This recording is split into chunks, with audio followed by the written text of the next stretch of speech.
At 42, I thought I had mastered the art of reading people. After all, I'd spent the last 15 years building a successful financial consulting firm, helping clients navigate complex investments and protecting their assets from unforeseen circumstances. My name is Violet Sanders, and I prided myself on being 3 steps ahead of everyone else in both business and life. I had contingency plans for market crashes, backup strategies for client emergencies, and safety nets that most people couldn't even imagine. What I didn't have was a plan for the moment my entire world would crumble in the span of a single afternoon, when the 2 people I trusted most would shatter my reality in ways I never thought possible. Before we jump back in, tell us where you're tuning in from, and if this story touches you, make sure you're subscribed, because tomorrow, I've saved something extra special for you. They say you never truly know someone until you see them at their worst, but I'd argue you don't know them until you see them when they think you're not looking.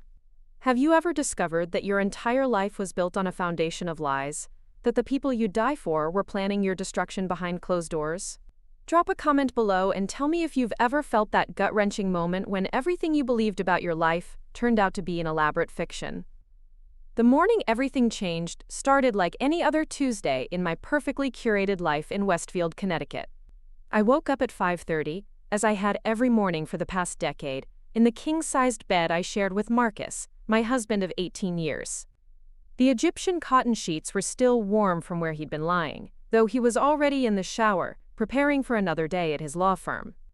The sound of water running was as familiar as my own heartbeat, a comforting rhythm that had become the soundtrack to our morning routine.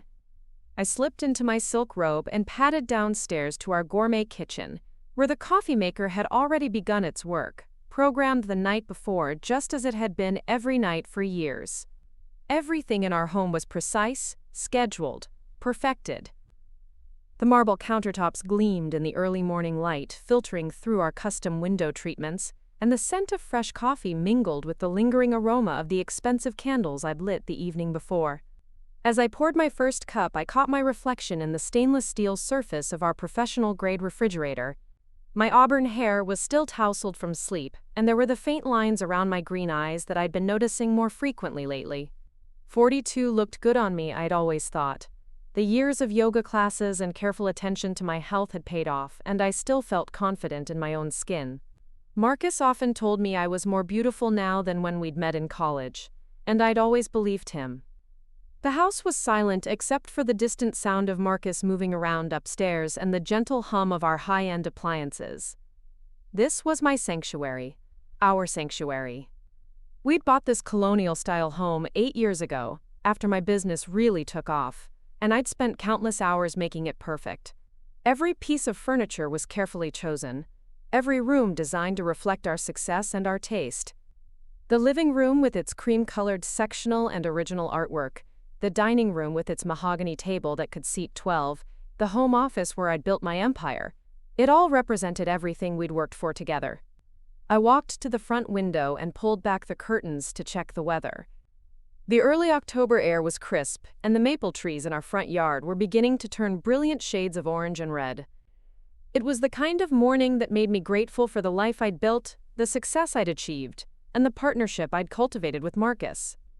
We'd weathered storms together, celebrated victories, and built something that felt unshakable. My phone buzzed against the granite countertop, and I glanced at the screen to see a text from my best friend, Amanda. She'd been my closest confidant for over a decade, the sister I'd never had, the person who knew all my secrets and fears.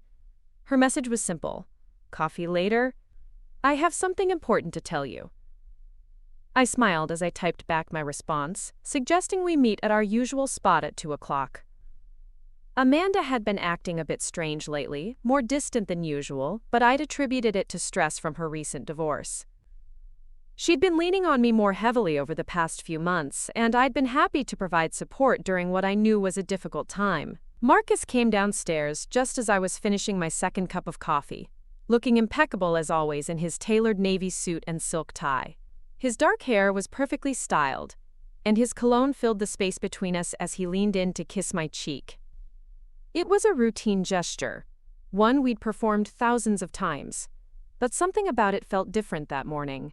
His lips barely grazed my skin, and he pulled away more quickly than usual. "I'll be late tonight," he said, not quite meeting my eyes as he poured his own coffee into his travel mug. "The Henderson case is heating up, and I need to prepare for depositions tomorrow." I nodded, accustomed to his demanding schedule. His law firm handled high-profile corporate cases, and long hours were simply part of the territory.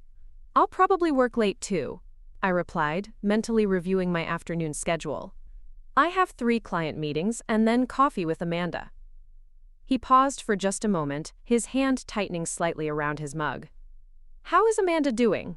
Still struggling with the divorce?" "She's getting through it," I said, studying his face. There was something in his expression I couldn't quite read, a tension around his eyes that I'd never noticed before. "She's been leaning on me quite a bit, but that's what friends do, right?" Marcus nodded quickly, too quickly, and busied himself with checking his phone. "Of course. That's good of you to be there for her." He glanced at his watch, a Rolex I'd given him for his 40th birthday. "I should get going. Traffic's going to be terrible." He kissed my cheek again, the same perfunctory gesture, and I watched him walk toward the garage. Something nagged at me, a feeling I couldn't quite shake, but I pushed it aside. After 18 years of marriage, there were bound to be mornings that felt routine, moments when the spark wasn't quite as bright. We'd talked about this before, how important it was to keep working on our relationship, to not take each other for granted. I spent the morning at my office, a sleek space in downtown Westfield that I'd designed to reflect both professionalism and warmth. My assistant, Rebecca, had already arranged my schedule and prepared the files I'd need for my afternoon appointments. I'd built my firm, Sanders Financial Consulting, from nothing, starting with just a few clients and a determination to provide something different in the financial planning world. I specialized in complex asset protection strategies, helping wealthy clients navigate international investment opportunities and protect their wealth from various risks. What most people didn't know, including Marcus, was that I'd been following my own advice for years. I'd quietly built a substantial portfolio of offshore investments, carefully documented and completely legal, but discreet. It had started as a simple diversification strategy, but over time, it had grown into something more significant. Call it intuition, call it paranoia, but something had always told me to keep a portion of my wealth separate, protected, and private. My first client meeting was with the Thorntons, a couple in their 60s who were concerned about estate planning and tax implications for their children's inheritance. We spent an hour reviewing their options, discussing trust structures and international investment vehicles that could help them achieve their goals while minimizing their tax burden. It was the kind of work I loved, complex and challenging, requiring both technical knowledge and creative thinking. The second meeting was with a tech entrepreneur who'd recently sold his. Preparing and narrating this story took us a lot of time, so if you are enjoying it, subscribe to our channel. It means a lot to us. Now, back to the story. Company and was looking for ways to protect his newfound wealth. He was particularly interested in offshore opportunities, and I found myself drawing on my own experiences as I explained the various options available to him. There was something satisfying about helping people secure their financial futures, about providing them with the tools and knowledge they needed to protect what they'd worked so hard to build. By 1:30, I was wrapping up my final meeting of the day, feeling accomplished and energized. I'd always loved my work, but lately, I'd been feeling even more passionate about it. Maybe it was because I was hitting my stride professionally, or maybe it was because I was finally seeing the fruits of my labor in a way that felt truly meaningful. Either way, I was looking forward to my coffee with Amanda, eager to hear what she had to tell me and to catch up on her life. The drive to our usual coffee shop, a cozy place called The Grind that we'd been frequenting for years, took about 15 minutes. I'd always loved this ritual, these moments of connection with my best friend that felt sacred in their regularity. Amanda and I had met at a charity fundraiser 11 years ago, and we'd clicked immediately. She was funny, intelligent, and had a way of seeing through pretense that I found refreshing. She'd been my confidant through every major decision in my life, from expanding my business to navigating the occasional rough patches in my marriage. I arrived at the grind a few minutes early and chose our usual table in the back corner, where we could talk privately without being overheard. The afternoon crowd was light, just a few other patrons scattered throughout the space, and the familiar aroma of roasted coffee beans and fresh pastries filled the air. I ordered my usual latte and Amanda's preferred cappuccino, then settled in to wait. Amanda arrived exactly on time, as she always did, but something was different about her appearance. She looked nervous, almost frantic, and there was a flush to her cheeks that suggested she'd been rushing.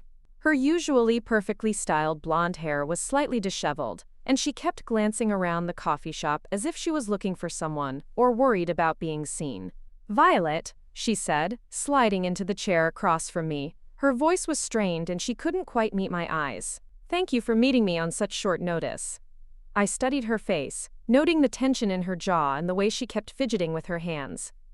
"Of course. You sounded like something was bothering you in your text. What's going on?" She took a long sip of her cappuccino, as if she was buying time, and then set the cup down with slightly shaking hands. "I need to tell you something, and I don't know how to say it. I've been putting this off for weeks and I can't do it anymore." A cold feeling began to settle in my stomach, but I kept my expression neutral.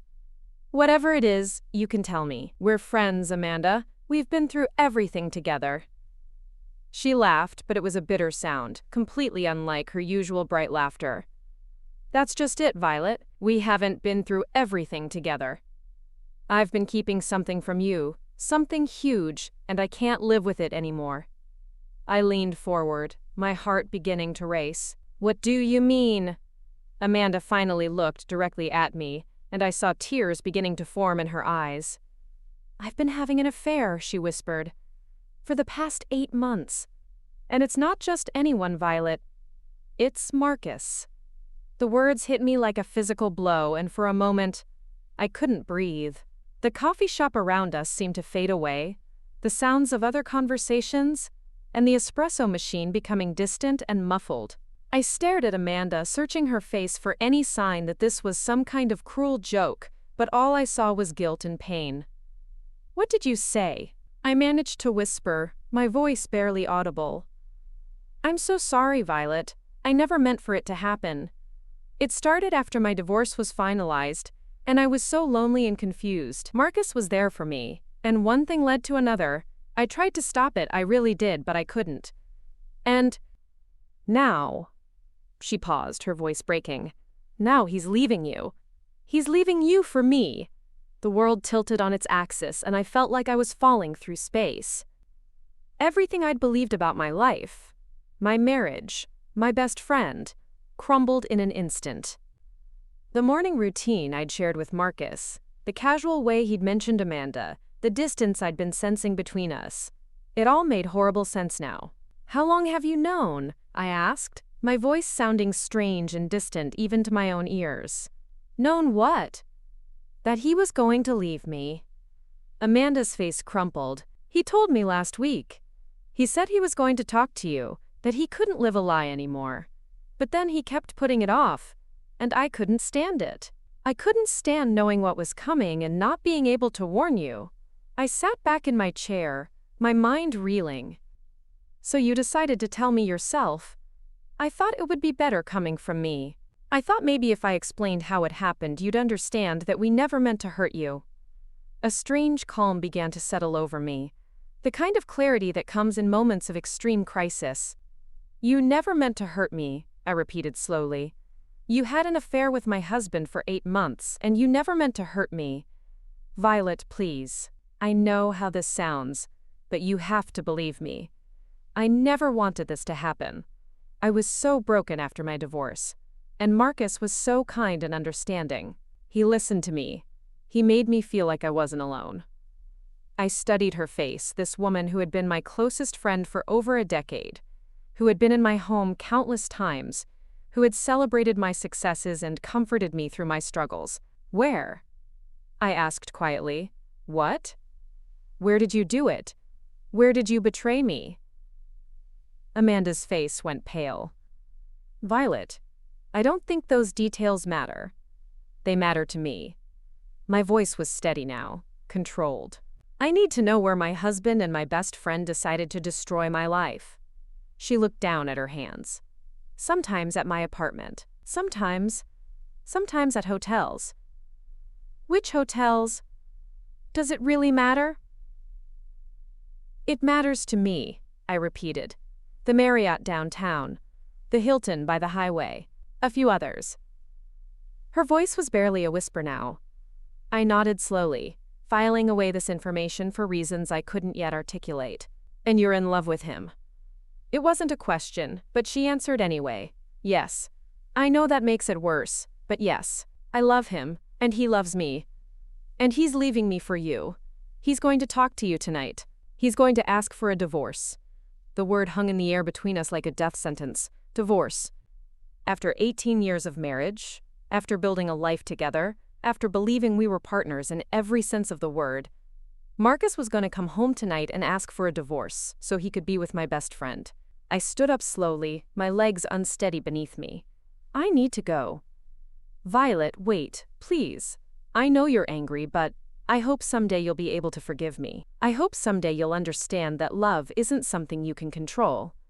I looked down at her, this woman who had been such an important part of my life, and felt nothing but emptiness. Love isn't something you can control, I repeated. But actions are. You both made choices, Amanda. Every day for 8 months, you both chose to betray me. I walked out of the coffee shop without looking back, my mind strangely clear, despite the magnitude of what I'd just learned. The October air felt sharp against my face, and I realized I was shaking, not from cold but from the adrenaline that was coursing through my system. I sat in my car for several minutes, staring at the steering wheel, trying to process what had just happened. 18 years of marriage. 11 years of friendship. All of it built on lies, at least for the past 8 months.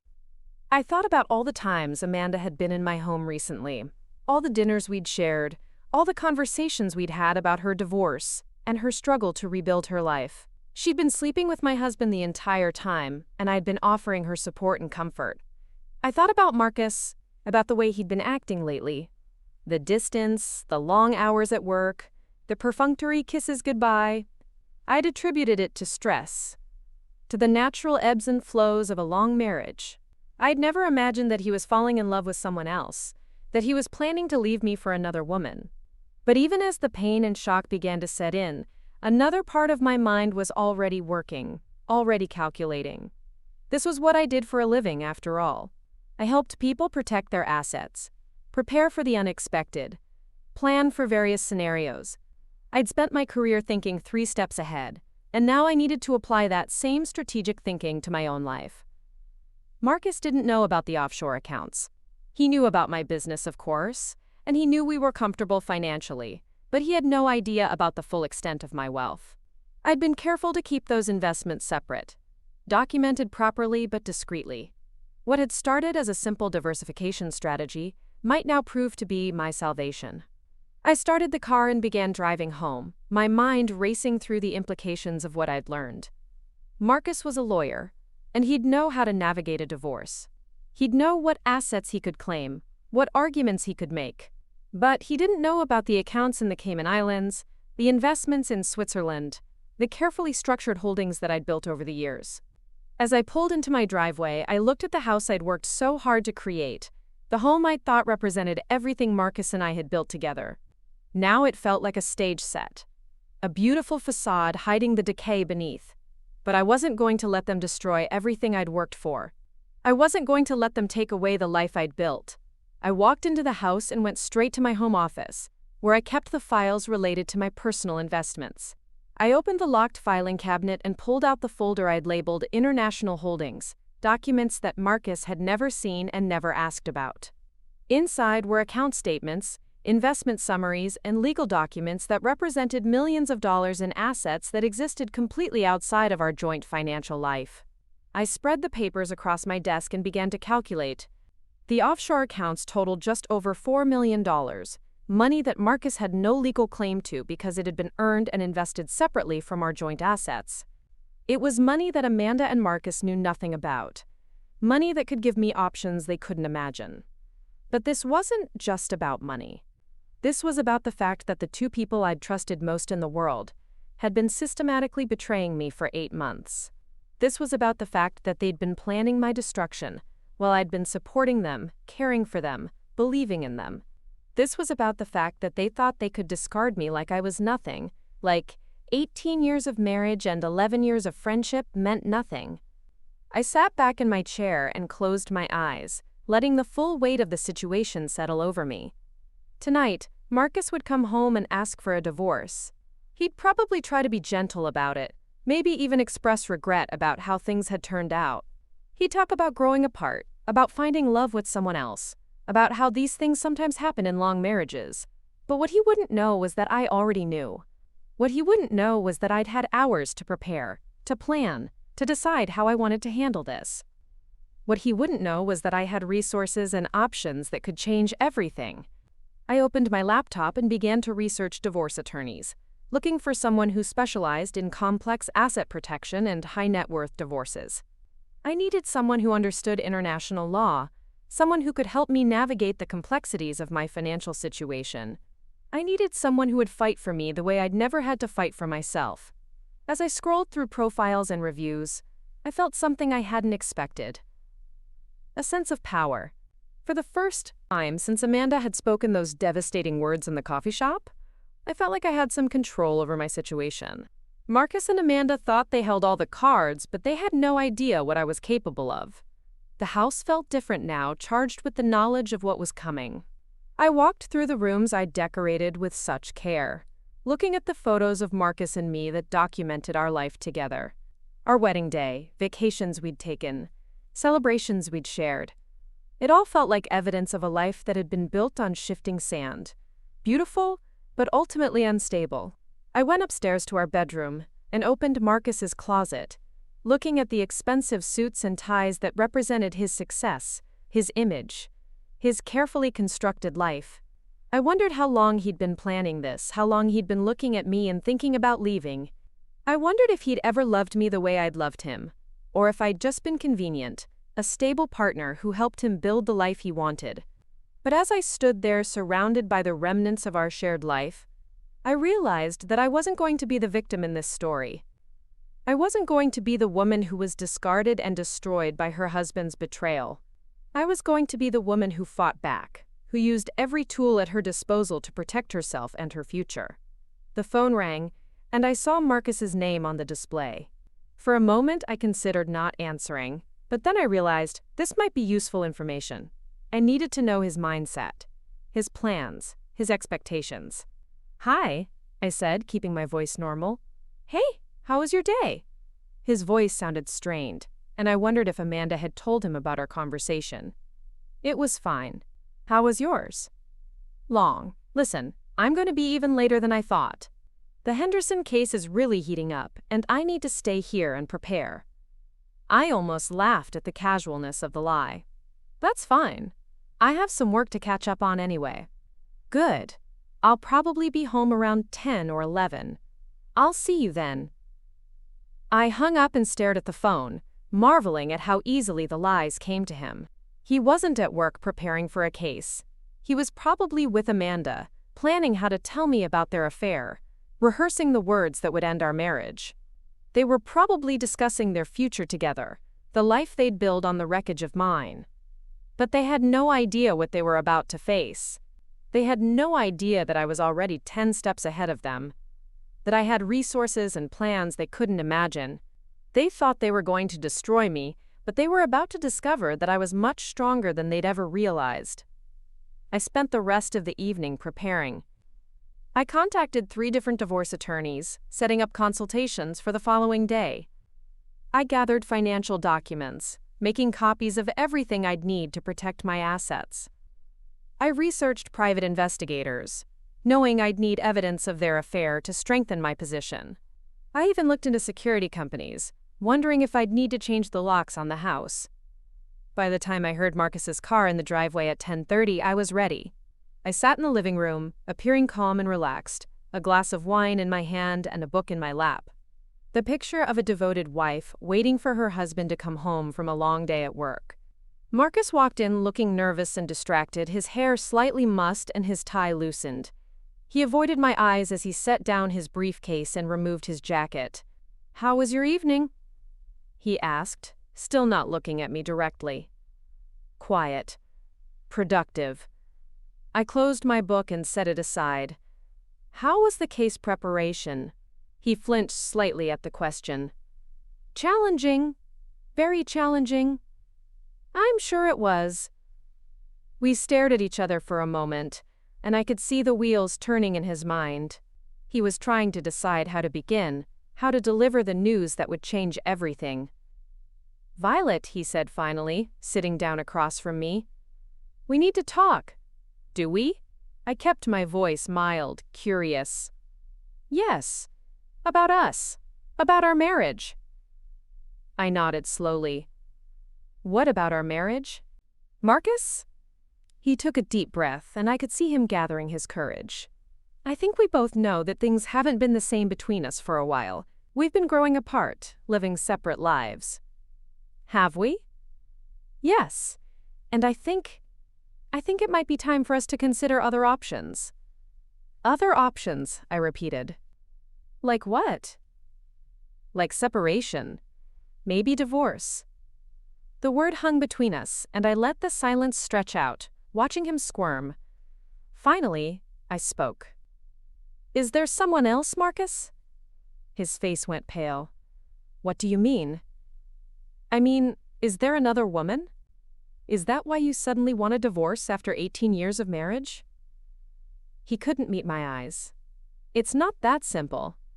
Isn't it? You've fallen in love with someone else, and now you want out of our marriage. That seems pretty simple to me. Violet, I never meant for this to happen. I never wanted to hurt you." "But you did want to leave me." "Yes," he whispered. "I'm sorry, but yes." I stood up slowly, setting down my wine glass. "Who is she? Does it matter?"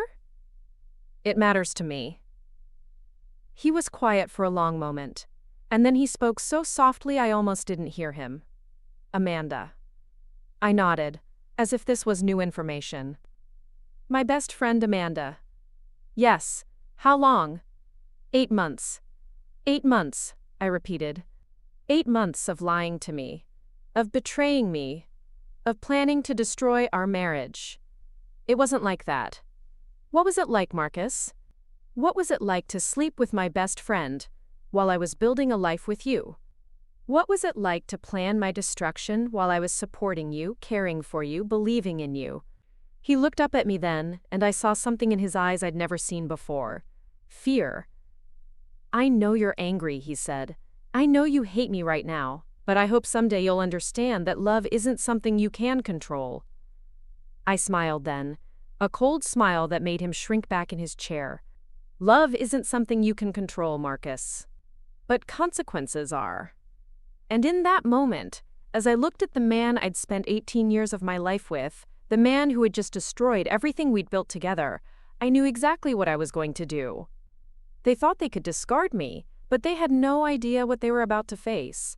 They had no idea that I was about to become their worst nightmare. The real story was just beginning. The next morning arrived with a deceptive normalcy that felt almost insulting. Sunlight streamed through our bedroom windows just as it had every morning for the past 8 years, and the coffee maker downstairs began its familiar routine right on schedule. But everything had changed, and I lay in bed for a moment, staring at the ceiling and marveling at how different the world could feel when you finally saw it clearly. Marcus was already in the shower, following the same pattern he'd maintained for years, completely unaware that his carefully constructed lies had already begun to unravel. I could hear him humming softly, probably feeling relieved that he'd finally confessed, probably thinking the hardest part was over. He had no idea that the real challenge was just beginning. I slipped out of bed and walked to my closet, selecting my clothes with more care than usual. Today would be the first day of my new life, and I wanted to look the part. I chose a charcoal gray suit that had always made me feel powerful, paired with heels that added just enough height to make me feel commanding. If I was going to war, I was going to dress for victory. By the time Marcus emerged from the bathroom, I was already dressed and applying my makeup at the vanity. He moved around the bedroom cautiously, as if he was afraid I might explode at any moment. The tension between us was palpable, but I kept my expression neutral, almost businesslike. "How did you sleep?" he asked tentatively, his voice carrying the forced casualness of someone trying to pretend everything was normal. "Fine," I replied, not looking away from the mirror as I applied my lipstick. "And you?" "Not great," he admitted. I kept thinking about our conversation. I turned to face him then, studying his expression. He looked haggard, older, somehow as if the weight of his confession had aged him overnight. There were dark circles under his eyes, and his usually perfect hair was disheveled, despite his shower. "What specifically were you thinking about?" I asked, my tone conversational, almost curious. He fumbled with his tie, his hands shaking slightly. "About how we move forward from here. About the logistics of everything." "The logistics," I repeated. "You mean the divorce?" He winced at the word. "Yes, I know this is difficult, but I think we should try to handle this as amicably as possible, for both our sakes." I almost laughed at his naivete. "Amicably?" I said. "After 18 years of marriage and 8 months of adultery, you think we should handle this amicably? I know I hurt you, Violet. I know I handled this badly. But we're both adults, and we both want to move on with our lives. Fighting about it isn't going to help anyone." I stood up and walked closer to him, close enough that I could smell his cologne, the same scent that had once comforted me and now made my stomach turn. "You're right about one thing, Marcus. We are both adults. And as an adult, I'm going to protect my interests." Something flickered in his eyes then, a wariness that suggested he was beginning to understand that I wasn't going to roll over and accept whatever terms he dictated. "Of course. I wouldn't expect anything less. I've already spoken to my attorney about making sure everything is handled fairly." "Your attorney?" I said. "How thoughtful of you to get a head start on the legal proceedings." His face flushed. "I just wanted to understand the process. I wanted to make sure we both got what we deserved." "What we deserved," I mused. "That's an interesting phrase, Marcus. What exactly do you think you deserve?" He couldn't meet my eyes. "I think we should split our assets equally. The house, the investments, everything we've built together." "Everything we've built together," I repeated slowly. "Even though you've been systematically destroying our marriage for 8 months. That's not fair." "Fair?" I interrupted, my voice sharp enough to cut glass. "You want to talk about fair? Was it fair when you started sleeping with my best friend? Was it fair when you lied to me every single day for 8 months? Was it fair when you planned to leave me without giving me any say in the matter?" He stepped back, clearly uncomfortable with my intensity. "You're right to be angry. I understand that. But being angry isn't going to change anything." "You're absolutely right," I said, my voice returning to its previous calm tone. "Being angry isn't going to change anything. But taking action will." I picked up my purse and walked toward the bedroom door, then paused and turned back to face him. "Oh, and Marcus? You might want to find somewhere else to stay tonight. I think we both need some space to process everything." His mouth fell open. "You're kicking me out of my own house?" "Our house," I corrected. "And I'm not kicking you out. I'm suggesting that you might be more comfortable staying somewhere else while we figure out our next steps. Perhaps with Amanda." The color drained from his face. "How do you know about Amanda?" I smiled, a cold expression that made him take another step backward. "She told me yesterday. She thought I should hear it from her rather than from you. Apparently, she has more integrity than my husband. Violet, I can explain." "No need," I said cheerfully. She explained everything. 8 months of adultery, hotels around town, plans for your future together. Very thorough. I left him standing there, speechless and pale, and made my way downstairs. The coffee was ready, and I poured myself a cup, savoring both the caffeine and the satisfaction of seeing Marcus finally understand that he wasn't in control of this situation. My first appointment was at 9 o'clock with Catherine Morrison, one of the most respected divorce attorneys in the state. I'd done my research the night before, reading reviews and case studies, and Catherine had an impressive track record of protecting her clients' assets in high-net-worth divorces. More importantly, she had experience with international holdings and complex financial structures. Catherine's office was located in a prestigious building downtown, and her reception area spoke of success and competence. The furniture was expensive but understated, and the walls were lined with degrees and awards that testified to her expertise. When she emerged to greet me, I was impressed by her appearance. She was perhaps 50 years old, with silver hair styled in an elegant bob and an aura of confidence that immediately put me at ease. "Mrs. Sanders," she said, extending her hand, "thank you for coming in on such short notice." Her office was even more impressive than the reception area, with floor-to-ceiling windows that offered a panoramic view of the city and a massive mahogany desk that dominated the space. She gestured for me to sit in one of the leather chairs across from her desk, and I settled in, feeling like I was in exactly the right place. "I understand you're facing a difficult situation," Catherine said, her voice warm but professional. "Why don't you tell me what's happening?" I gave her a concise but thorough overview of my situation, from discovering Marcus's affair to his confession the night before. Catherine listened without interruption, occasionally making notes on a legal pad, her expression growing more serious as I continued. 8 months, she said when I finished. "That's significant in terms of demonstrating a pattern of deception. And your husband is an attorney?" "Yes. Corporate law, primarily. He works at Henderson, Burke and Associates." Catherine nodded, clearly familiar with the firm. "They're good attorneys." "Your husband will have competent legal representation." "I assumed as much. That's why I need someone better than competent." A small smile played at the corners of Catherine's mouth. "I appreciate directness, Mrs. Sanders. Now, let's talk about your financial situation. You mentioned that you own a consulting firm.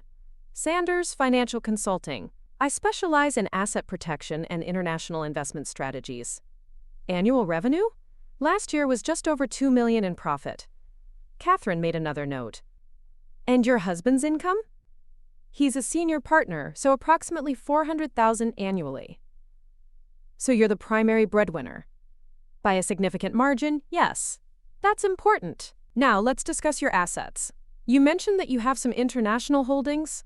This was the moment I'd been preparing for. I reached into my briefcase and pulled out a folder containing summaries of my offshore accounts.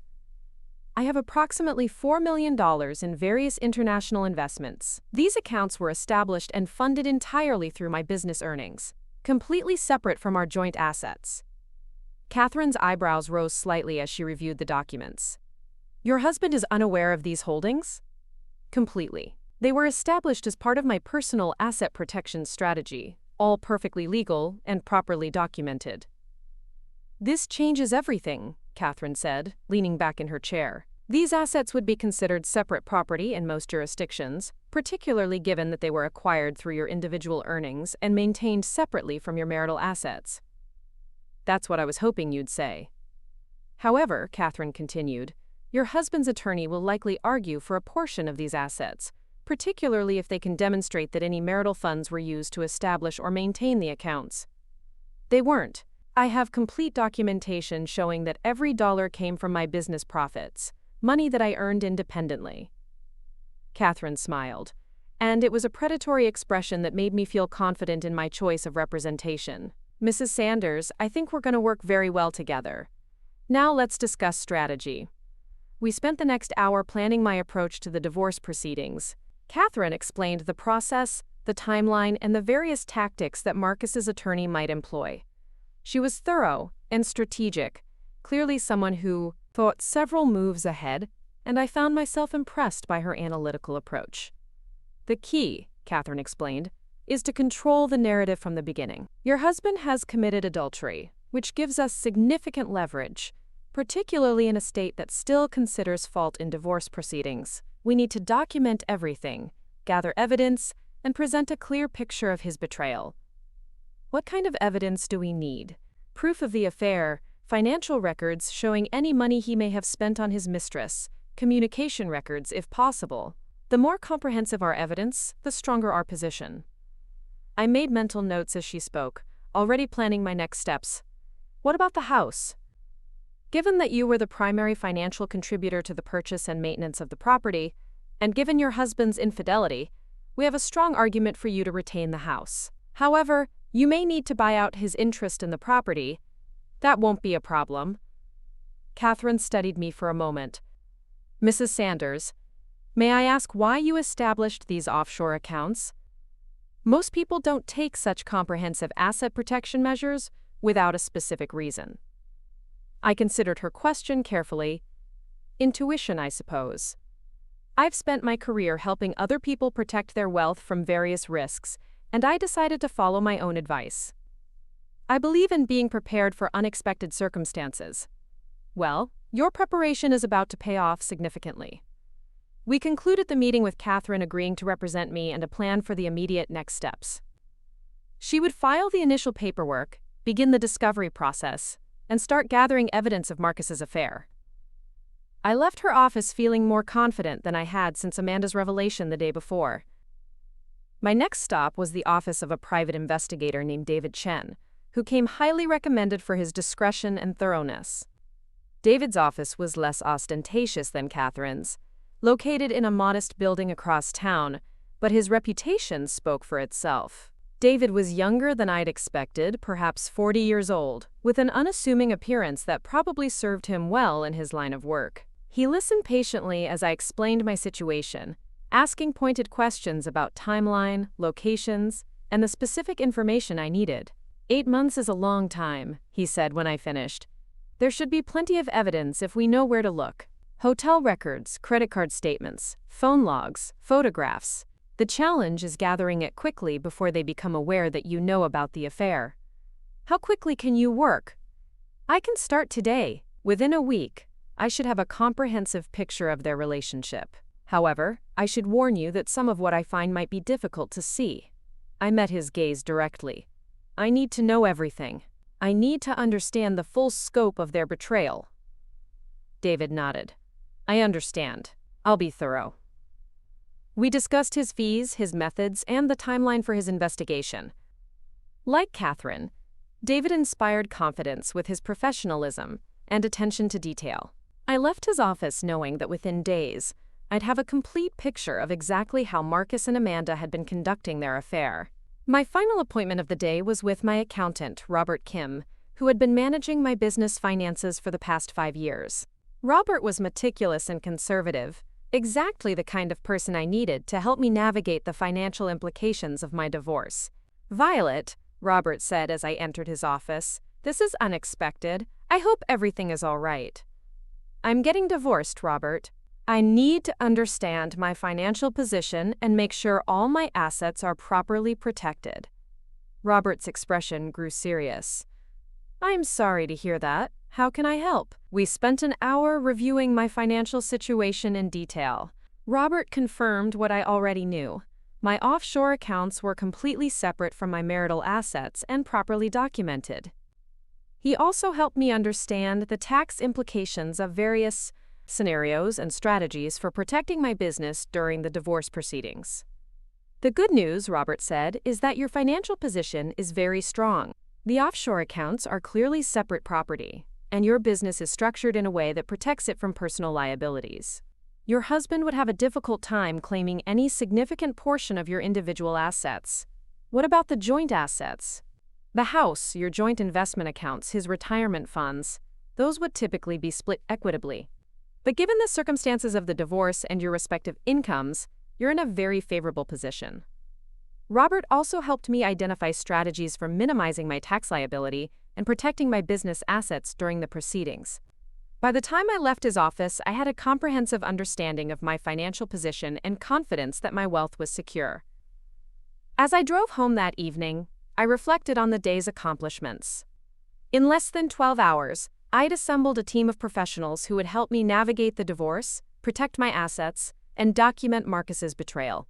I'd gone from victim to strategist, from someone whose life was falling apart to someone who was actively rebuilding it on stronger foundations. The house felt different when I walked through the front door. Marcus's car wasn't in the driveway, and the silence felt peaceful rather than oppressive. I poured myself a glass of wine and sat in my home office, reviewing the notes I'd taken during my meetings and planning my next moves. My phone buzzed with a text message from an unknown number. "This is Amanda. We need to talk." I stared at the message for a long moment, considering my options. Part of me wanted to ignore it, to let her stew in whatever guilt or anxiety had prompted her to reach out. But another part of me was curious about what she had to say. What possible justification she thought she could offer. I typed back, "I think you've said enough." Her response came quickly. "Please, Violet, I know you hate me, but there are things you don't understand. Things about Marcus that you need to know." That got my attention. I called the number, and Amanda answered on the first ring. "Thank you for calling," she said, her voice shaky and uncertain. "What things about Marcus?" I asked without preamble. "Can we meet? I don't want to do this over the phone." "I don't think that's a good idea." "Please, Violet. I know I have no right to ask you for anything, but this is important. There are things about your marriage that you don't know, things that Marcus never told you." I was quiet for a moment, considering. My curiosity was stronger than my anger, and if Amanda had information that could be useful in my divorce proceedings, I needed to hear it. "Fine," I said finally, "but not somewhere public. Come to the house." "Marcus isn't there?" "Number and Amanda? This is the last conversation we're ever going to have." She arrived 20 minutes later, looking even worse than she had at the coffee shop. Her clothes were wrinkled, her hair unwashed, and there were dark circles under her eyes that suggested she hadn't slept much since our last meeting. I led her into the living room, but didn't offer her anything to drink or invite her to sit. She stood in the center of the room, wrapping her arms around herself as if she was cold. "What did you want to tell me?" I asked. "It's about why Marcus wanted to leave you," she began hesitantly. "It wasn't just because he fell in love with me. There were other reasons, things he's been unhappy about for years." "Such as?" "He felt like you didn't need him anymore. Like you'd become so successful and independent that he was just an accessory in your life." I felt a flash of anger. So his solution was to have an affair? No, that's not what I mean. I'm not trying to justify what we did. I'm trying to explain that there were problems in your marriage before I came along. Problems that he never bothered to discuss with me. Amanda looked uncomfortable. "He said he tried to talk to you about it, but you were always too busy with work. He felt like your business was more important to you than your marriage." "Is that what he told you? That I was neglecting him?" "Yes. He said you'd grown apart, that you lived separate lives. He said you hadn't been intimate in months." I stared at her, amazed by Marcus's ability to rewrite history to suit his narrative. "We had dinner together almost every night. We went on vacation together twice last year. We made love 3 weeks ago." Amanda's face went pale. "That's not what he told me." "Marcus lied to you, Amanda. Just like he lied to me. He told you whatever you needed to hear to justify sleeping with him." "But he loves me," she whispered. "Does he? Or does he love the idea of starting over with someone new, someone who doesn't know all his flaws and failures?" Amanda sank into a chair, her composure finally cracking. "I don't know anymore. After I told you about the affair, he was angry with me. He said I'd ruined everything, that I should have waited for him to handle it." "Angry that you told me?" "Furious. He said I'd made things more complicated than they needed to be." I began to see the situation more clearly. Marcus hadn't been planning to tell me about the affair at all. He'd been planning to leave me for some other manufactured reason, probably claiming that we'd grown apart or that he needed space. Amanda's confession had forced his hand and ruined his strategy. "What else did he tell you about our marriage?" I asked. "He said you were controlling. That you made all the financial decisions without consulting him. That you treated him like he was incompetent." I almost laughed. "I made the financial decisions because I earned most of the money and because I'm a financial consultant. It's literally what I do for a living. He said you had secret accounts that he didn't know about." My blood went cold. What exactly did he say about secret accounts? Just that he suspected you were hiding money from him, that you were probably wealthier than you let on. So Marcus had been suspicious about my offshore holdings. That meant he might try to claim them in the divorce proceedings, might argue that I'd been hiding marital assets. I made a mental note to discuss this with Catherine immediately. Did he ask you to help him find these supposed secret accounts? Amanda shifted uncomfortably. He asked me to pay attention when I was here, to see if I noticed anything unusual. Bank statements, financial documents, anything that might give him a clue about your finances. And did you? I never found anything, and I never really looked that hard. I felt guilty enough about the affair without also spying on you. At least Amanda had retained some shred of conscience, though it was small comfort given the magnitude of her betrayal. Is there anything else you think I should know? Amanda was quiet for a long moment, and then she spoke so softly I almost didn't hear her. He's planning to ask for half of everything. The house, your business, all of it. He thinks he deserves it because he supported your career in the early years. Supported my career? That's what he said. That he encouraged you to start your business? That he helped you with contacts and referrals? That he was a partner in your success? I shook my head in amazement. Marcus had done none of those things. In fact, he'd been skeptical of my business plan from the beginning, and had discouraged me from taking the risks necessary to build my firm. I'd succeeded despite his lack of support, not because of it. Amanda, I said finally, I want you to understand something. Marcus is using you just like he used me. He's telling you whatever you need to hear to get what he wants. The man you think you're in love with doesn't exist. Tears began streaming down her face. I know I've made terrible mistakes. I know I've hurt you in ways I can never make up for. But I did love him. I do love him. Then you'll have to live with the consequences of that love. Just like I have to live with the consequences of trusting both of you. I walked to the front door and opened it, a clear signal that our conversation was over. Amanda followed me slowly, her shoulders shaking with silent sobs. Violet, she said as she reached the doorway, I know you'll never forgive me, but I want you to know that I am sorry. I'm sorry for everything. I know you are, I replied, but sorry doesn't fix what you've broken. After she left, I sat in my living room for a long time, processing everything she'd told me. Marcus's strategy was becoming clearer. He planned to paint me as a controlling, secretive wife who had been neglecting their marriage while building her own success. He would argue that he deserved a significant portion of my assets because he'd been a supportive husband who had sacrificed his own ambitions for mine. It was a clever strategy, and it might even work with the right judge and the right circumstances. But Marcus had made one critical error. He'd underestimated me. He thought I would be devastated by his betrayal, that I would be willing to accept whatever terms he offered just to end the marriage quickly and quietly. He had no idea that I'd been planning for this possibility for years, that I'd built financial safeguards that would protect me from exactly this kind of situation. He had no idea that I'd already assembled a team of professionals who would fight for every dollar I'd earned. Most importantly, he had no idea that I was no longer the trusting, accommodating wife he'd taken for granted. My phone rang and I saw Marcus's name on the display. I let it go to voicemail, curious to hear what he had to say now that Amanda had told him about our conversation. The message was short and to the point. Violet, we need to talk. I'm coming home. I looked around the house that had been our home for 8 years, the space where we'd built what I'd thought was a life together. Tomorrow, the real battle would begin. Marcus would arrive with his demands and his justifications, probably expecting me to be emotional and irrational, easy to manipulate. Instead, he would find a woman who was prepared for war, armed with resources he couldn't imagine, and allies he didn't know existed. He thought he was about to get everything he wanted, but he was about to discover that I was no longer willing to give him anything at all.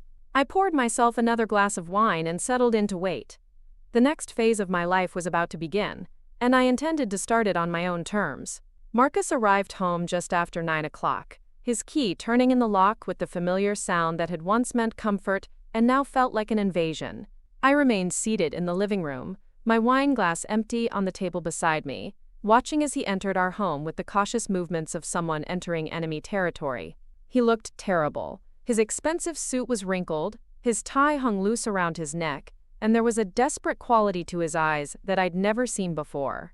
This wasn't the confident attorney who commanded courtrooms and negotiated million-dollar deals.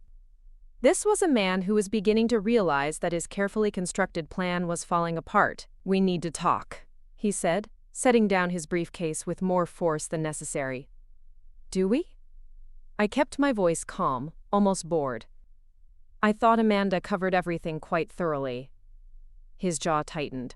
"She had no right to tell you. I was going to handle this properly."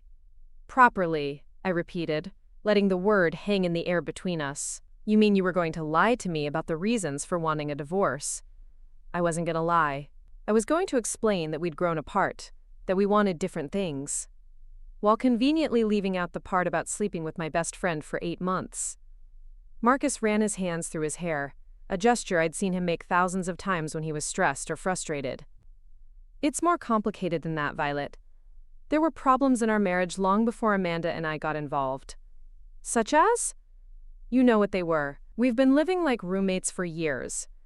You're so focused on your business that you barely notice I exist." I stood up slowly, my movements deliberate and controlled. "Is that what you told yourself to justify the affair? That I was neglecting you?" "It's the truth. When was the last time we had a real conversation about anything other than schedules and logistics? When was the last time you asked me how I was feeling or what I wanted?" The accusation stung because there was a grain of truth in it, but I refused to let him see that. "When was the last time you tried to have those conversations with me? When was the last time you told me you were unhappy instead of running to another woman? I tried to talk to you. You were always too busy." "That's a lie, and you know it. You never tried to talk to me about problems in our marriage. You just decided to find someone else who would make you feel better about yourself." Marcus began pacing the room, his agitation growing with each step. "This is exactly what I'm talking about. You're so convinced that you're right about everything that you can't see any perspective other than your own. My perspective is that my husband committed adultery and is now trying to blame me for his choices. I'm not trying to blame you. I'm trying to explain why it happened." "Why it happened?" I moved closer to him, close enough that he had to stop pacing and face me. "It happened because you're selfish and weak. It happened because you wanted to feel young and desired again, and you didn't care who you hurt in the process. That's not fair." "Fair?" My voice rose for the first time since he'd come home. "You want to talk about fair? Was it fair when you spent our money on hotel rooms for your affairs? Was it fair when you lied to my face every single day for 8 months? Was it fair when you let me support Amanda through her divorce while you were sleeping with her?" Marcus stepped back, clearly taken aback by my intensity. "I know I hurt you. I know I made mistakes. But this anger isn't going to solve anything. You're right, anger won't solve anything. But action will." Something in my tone must have warned him, because his expression changed, became more wary. "What do you mean?" "I mean, I've already filed for divorce. I met with an attorney today, and she's filing the paperwork tomorrow." The color drained from his face. "You what?" "I filed for divorce, Marcus. You said you wanted out of our marriage, so I'm giving you exactly what you asked for. But we haven't discussed terms. We haven't talked about how to handle the assets, or the house, or anything. There's nothing to discuss. You forfeited your right to negotiate when you decided to commit adultery. That's not how divorce works, Violet. You can't just unilaterally decide everything." I smiled, and it was the same cold expression that had made him uncomfortable that morning. "Watch me." Marcus sank into the chair across from me, his composure finally cracking completely. "What do you want from me? What will it take to make this easier for both of us? I want you out of this house. Tonight. You can't just kick me out. This is my home too." "Actually, I can.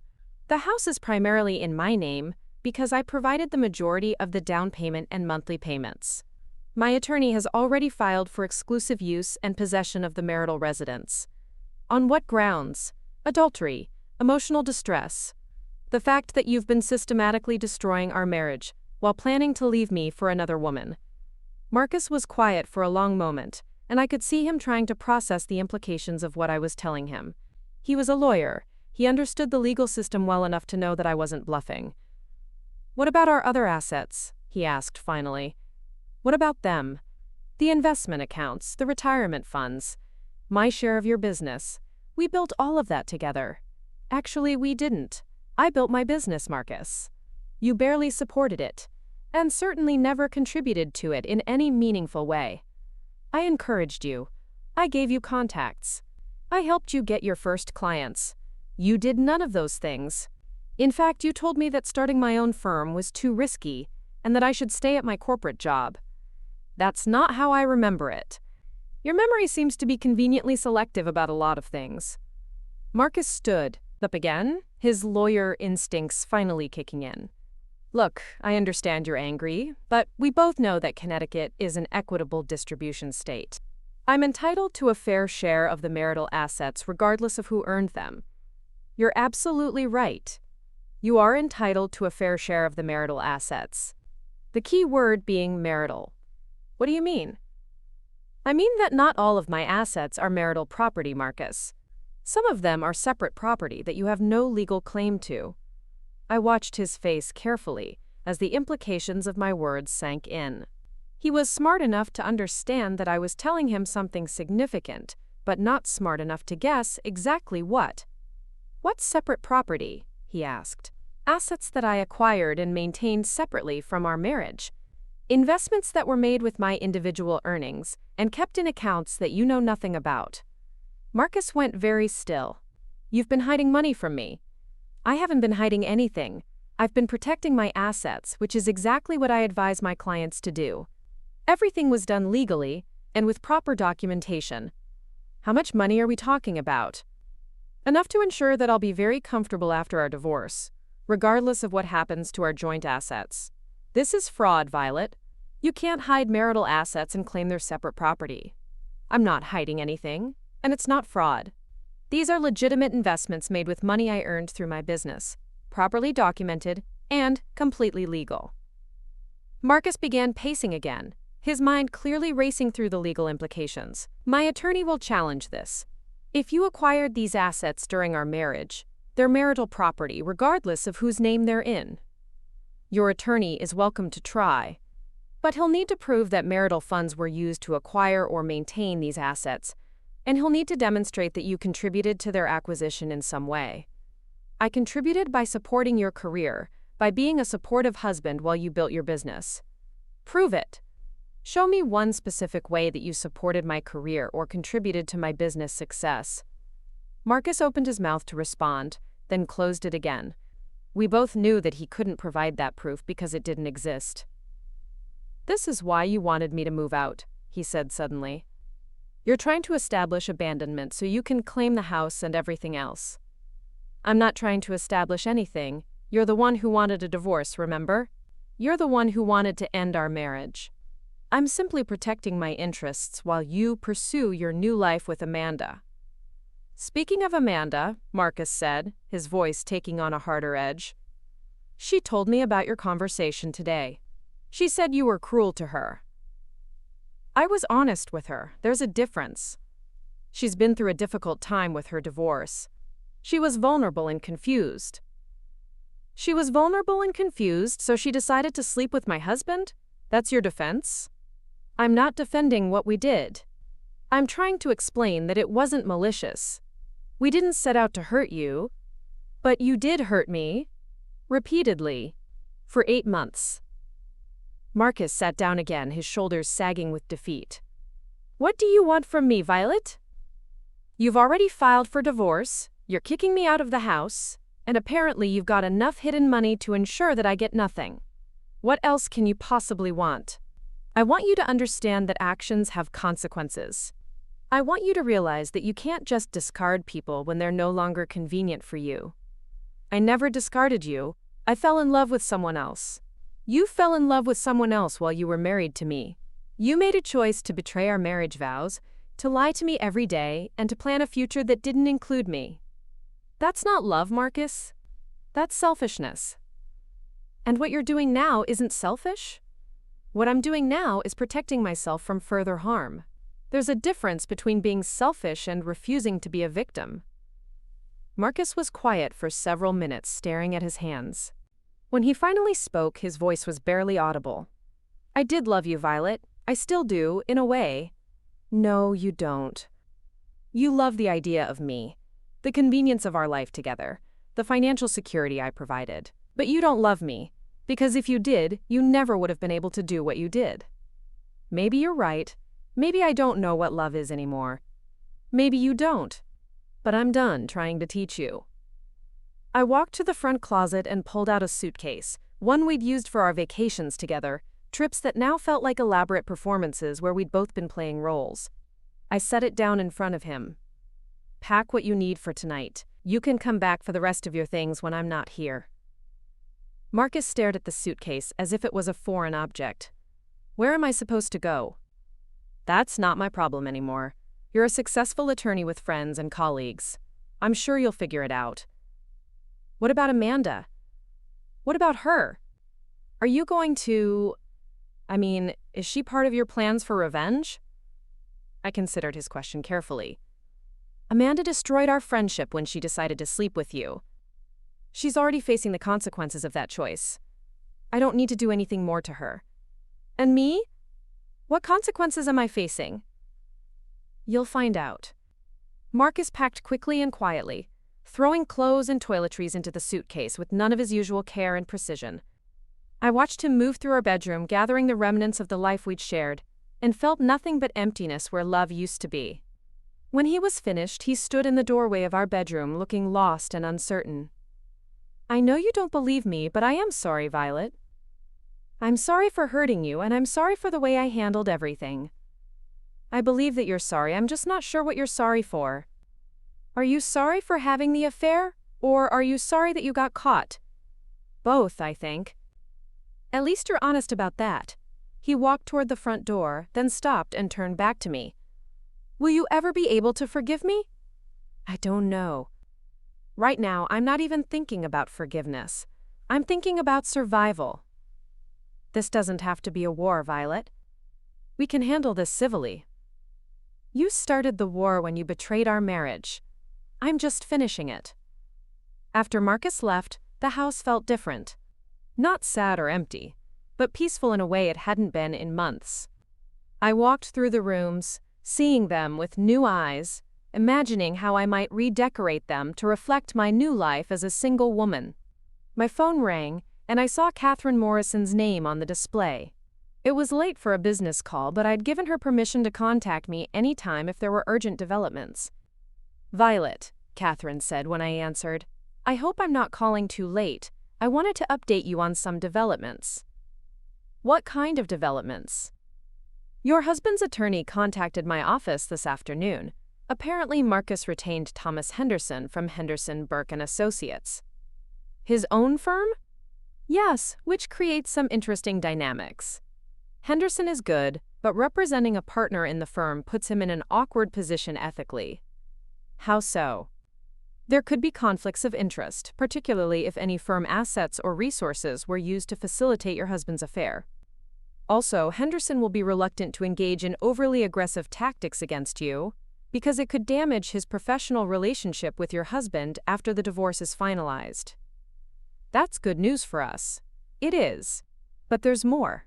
Henderson has already made an initial demand for 50% of all marital assets, including a claim on your business and any investments acquired during the marriage.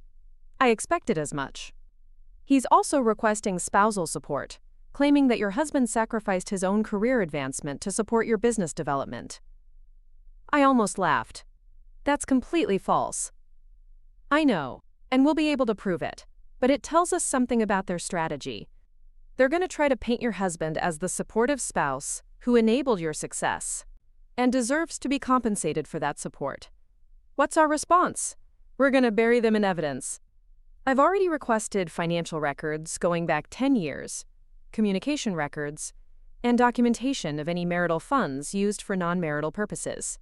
If your husband spent money on his affair, we'll find it. And the private investigator? David Chen has already produced some preliminary findings. It seems your husband and Amanda were far from discreet.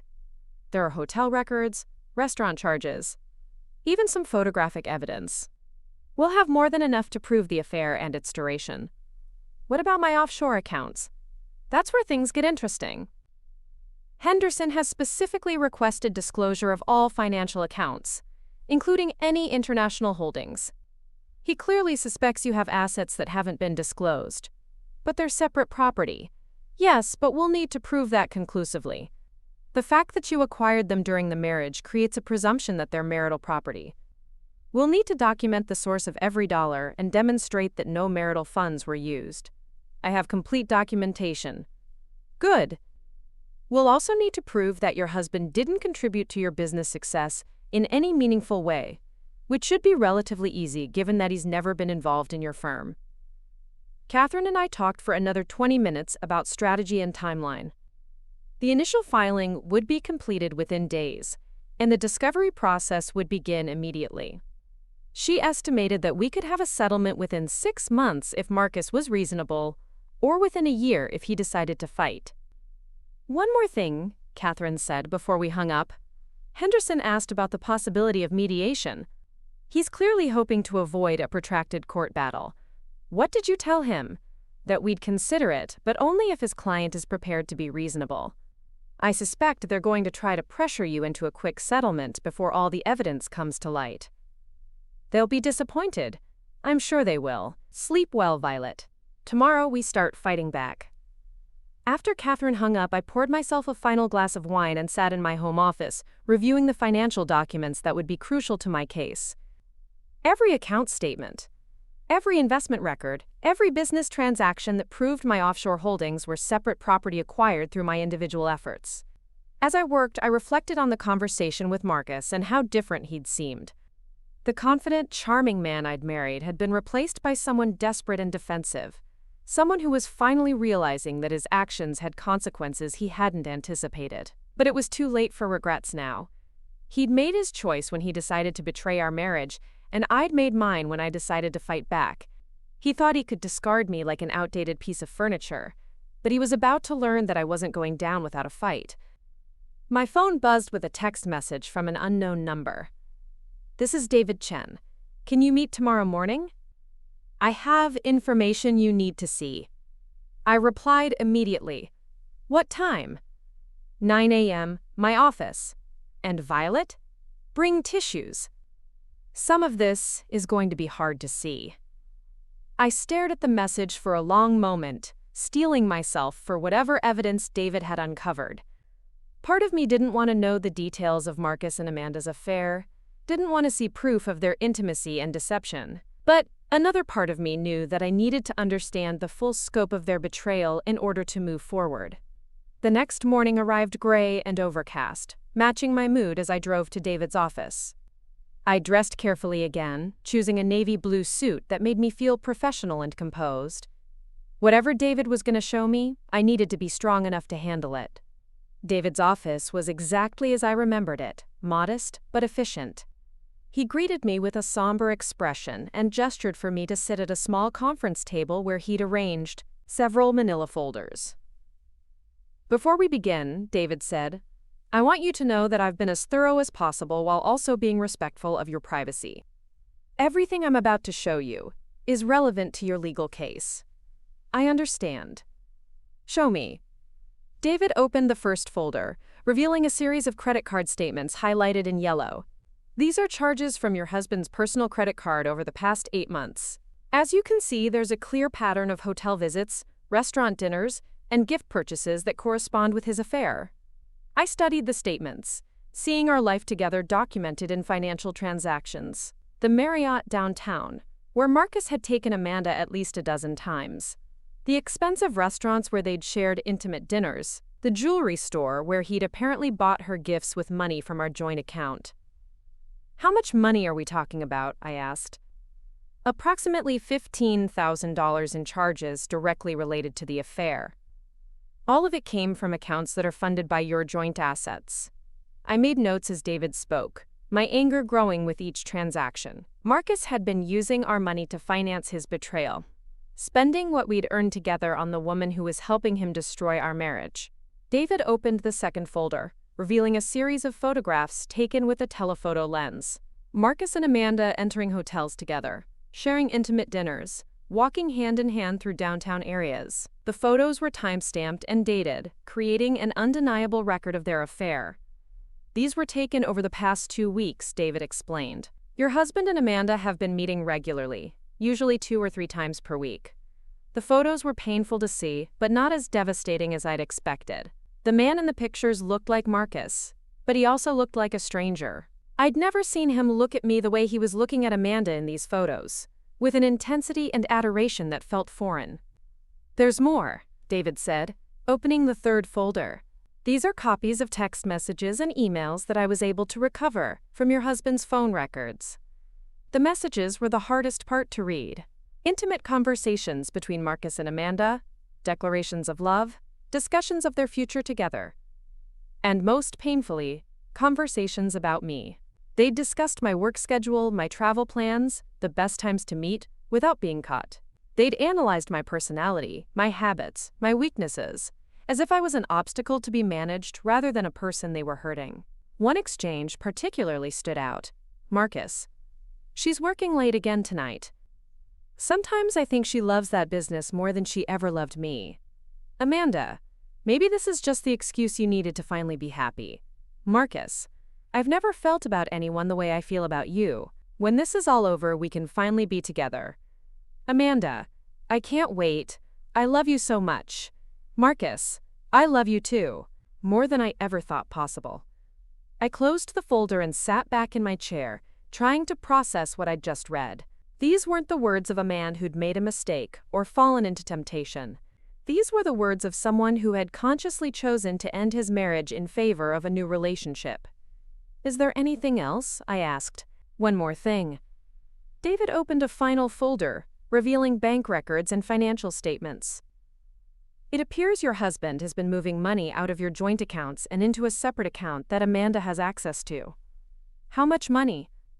About $30,000 over the past 3 months, small transfers, designed not to attract attention, but significant when you add them up. I stared at the records, feeling the final piece of my anger click into place. Marcus hadn't just been cheating on me emotionally and physically. He'd been stealing from our joint assets to fund his new life with Amanda. This is theft, I said. Technically, it's misappropriation of marital assets. Your attorney will be able to use this to argue for an unequal distribution of property in your favor. What else can we prove? That your husband has been systematically planning to leave you for months, that he's been using marital funds to support his affair, and that he's been transferring assets in anticipation of divorce proceedings. Combined with the evidence of adultery, you have an extremely strong case. I thanked David for his thoroughness and drove home with copies of all the evidence. As painful as it had been to see the documentation of Marcus's betrayal, I now had the tools I needed to fight back effectively. That afternoon, Catherine called with news that Marcus's attorney wanted to schedule a settlement conference within the week. They're moving quickly, Catherine observed. Henderson must be advising your husband to settle before all this evidence becomes public. What kind of settlement are they likely to propose? Probably 50-50 on the house and joint assets, with your husband waiving any claim to your business in exchange for you waiving spousal support. And if I refuse? Then we go to court, and all of this evidence becomes part of the public record. Your husband's reputation will be destroyed, particularly in legal circles, where discretion and integrity are highly valued. What do you recommend?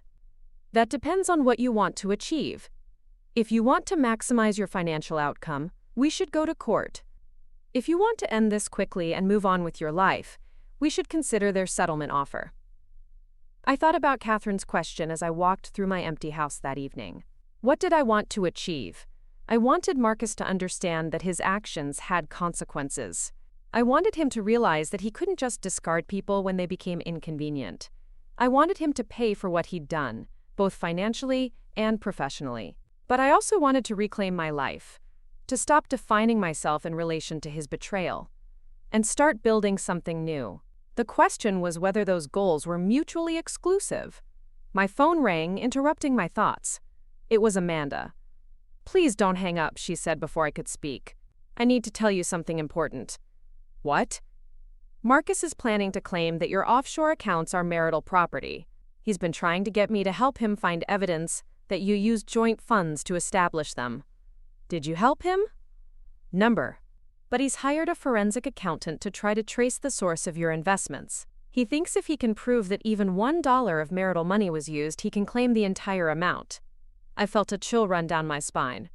If Marcus could prove that any marital funds had been used to establish or maintain my offshore accounts, he might be able to claim them as marital property regardless of how I'd acquired them. How do you know this? He told me yesterday. He's desperate, Violet. He's talking about hiring a private investigator to dig into your business finances, maybe even challenging the legitimacy of some of your client relationships. Why are you telling me this? Amanda was quiet for a long moment. Because I'm starting to see what kind of man Marcus really is. And because I realize that if he can do this to you, he can do it to anyone. After Amanda hung up, I immediately called Catherine and Robert Kim, arranging emergency meetings to review my financial records and ensure that my offshore accounts were completely protected. If Marcus was going to war, I needed to be prepared for battle. The game was about to change, and I intended to win. The emergency meeting with Catherine and Robert took place at 7 in the morning, 3 days after Amanda's warning. We gathered in Catherine's conference room, surrounded by boxes of financial documents and legal files that would determine the outcome of my battle with Marcus. The good news, Robert began, spreading out account statements across the polished table, is that your documentation is impeccable. Every deposit into your offshore accounts can be traced directly to business profits from Sanders Financial Consulting. There's a clear paper trail showing that no marital funds were ever used. Catherine nodded, reviewing the evidence with the practiced eye of someone who'd handled hundreds of complex divorces. This level of documentation is rare. Most people don't keep such detailed records of their asset separation. I learned early in my career that documentation is everything, I replied. I never imagined I'd need it for this purpose, but I'm grateful I have it. However, Catherine continued, her expression growing more serious, Marcus's forensic accountant is going to scrutinize every transaction. They'll look for any instance where joint funds might have been used, even temporarily, to maintain these accounts. A single wire transfer from a joint account, even if it was reimbursed later, could be used to argue that the offshore holdings are marital property.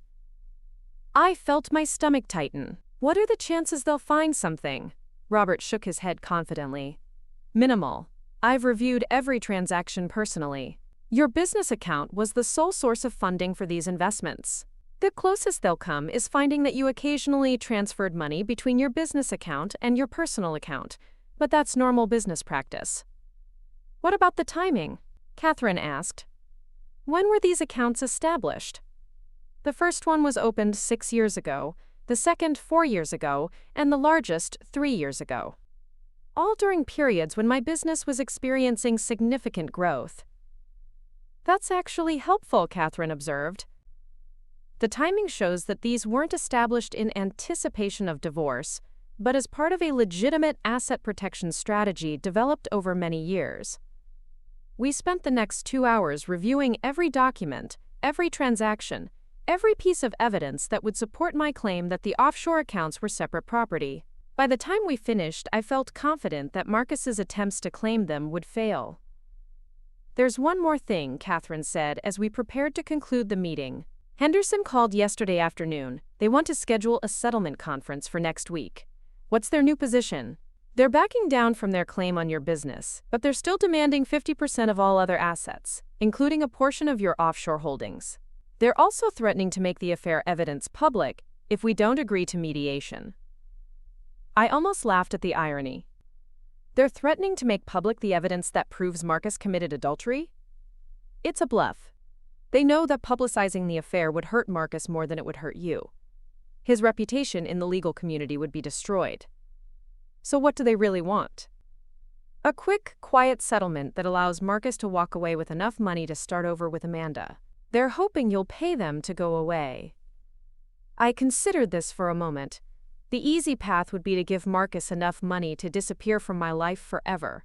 It would be clean, simple, and allow me to move forward without the stress of a prolonged legal battle. But it would also reward his betrayal and send the message that I was willing to pay for the privilege of being discarded. More importantly, it wouldn't address the fundamental injustice of what he'd done. Schedule the settlement conference, I said finally. I want to hear what they have to say. The settlement conference was held the following Tuesday in a neutral conference room at the county courthouse. Marcus looked different when I saw him across the polished wooden table, older and more haggard than he'd appeared just a week earlier.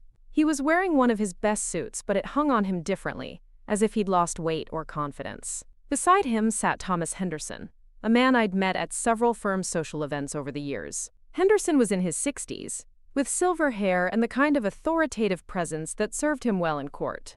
He'd always been cordial to me at parties, but now his expression was professionally neutral. Catherine and I took our seats across from them, and I could feel the tension in the room as we prepared for what would essentially be a negotiation over the value of my destroyed marriage. "Let's begin with the basics," the mediator said. He was a retired judge named William Foster, known for his fairness and efficiency in settlement conferences. "Mr. Henderson, would you like to outline your client's position?" Henderson cleared his throat and opened a leather portfolio. "Your Honor, my client is seeking an equitable distribution of marital assets accumulated during 18 years of marriage. Specifically, we're requesting 50% of the marital residence, 50% of all investment accounts established during the marriage, and a portion of any other assets acquired during the union. That includes Mrs. Sanders' offshore holdings," he continued, "which were established and maintained using income earned during the marriage, making them marital property subject to distribution."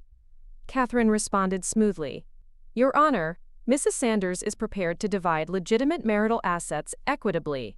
However, her offshore investments are separate property, acquired entirely through her individual business earnings and maintained independently of any marital funds.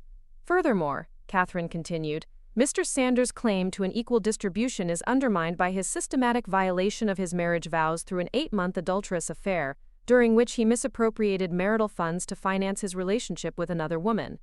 I watched Marcus flinch as Catherine spoke, and I could see Henderson's jaw tighten slightly. They'd hoped to avoid having the affair become central to the proceedings, but Catherine was making it clear that his infidelity would be a major factor in any settlement.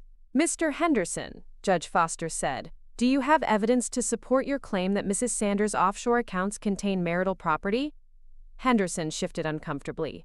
"We're in the process of conducting a forensic analysis of Mrs. Sanders' financial records. We believe that analysis will show commingling of marital and separate assets." "You believe," Catherine interjected, "but you have no evidence."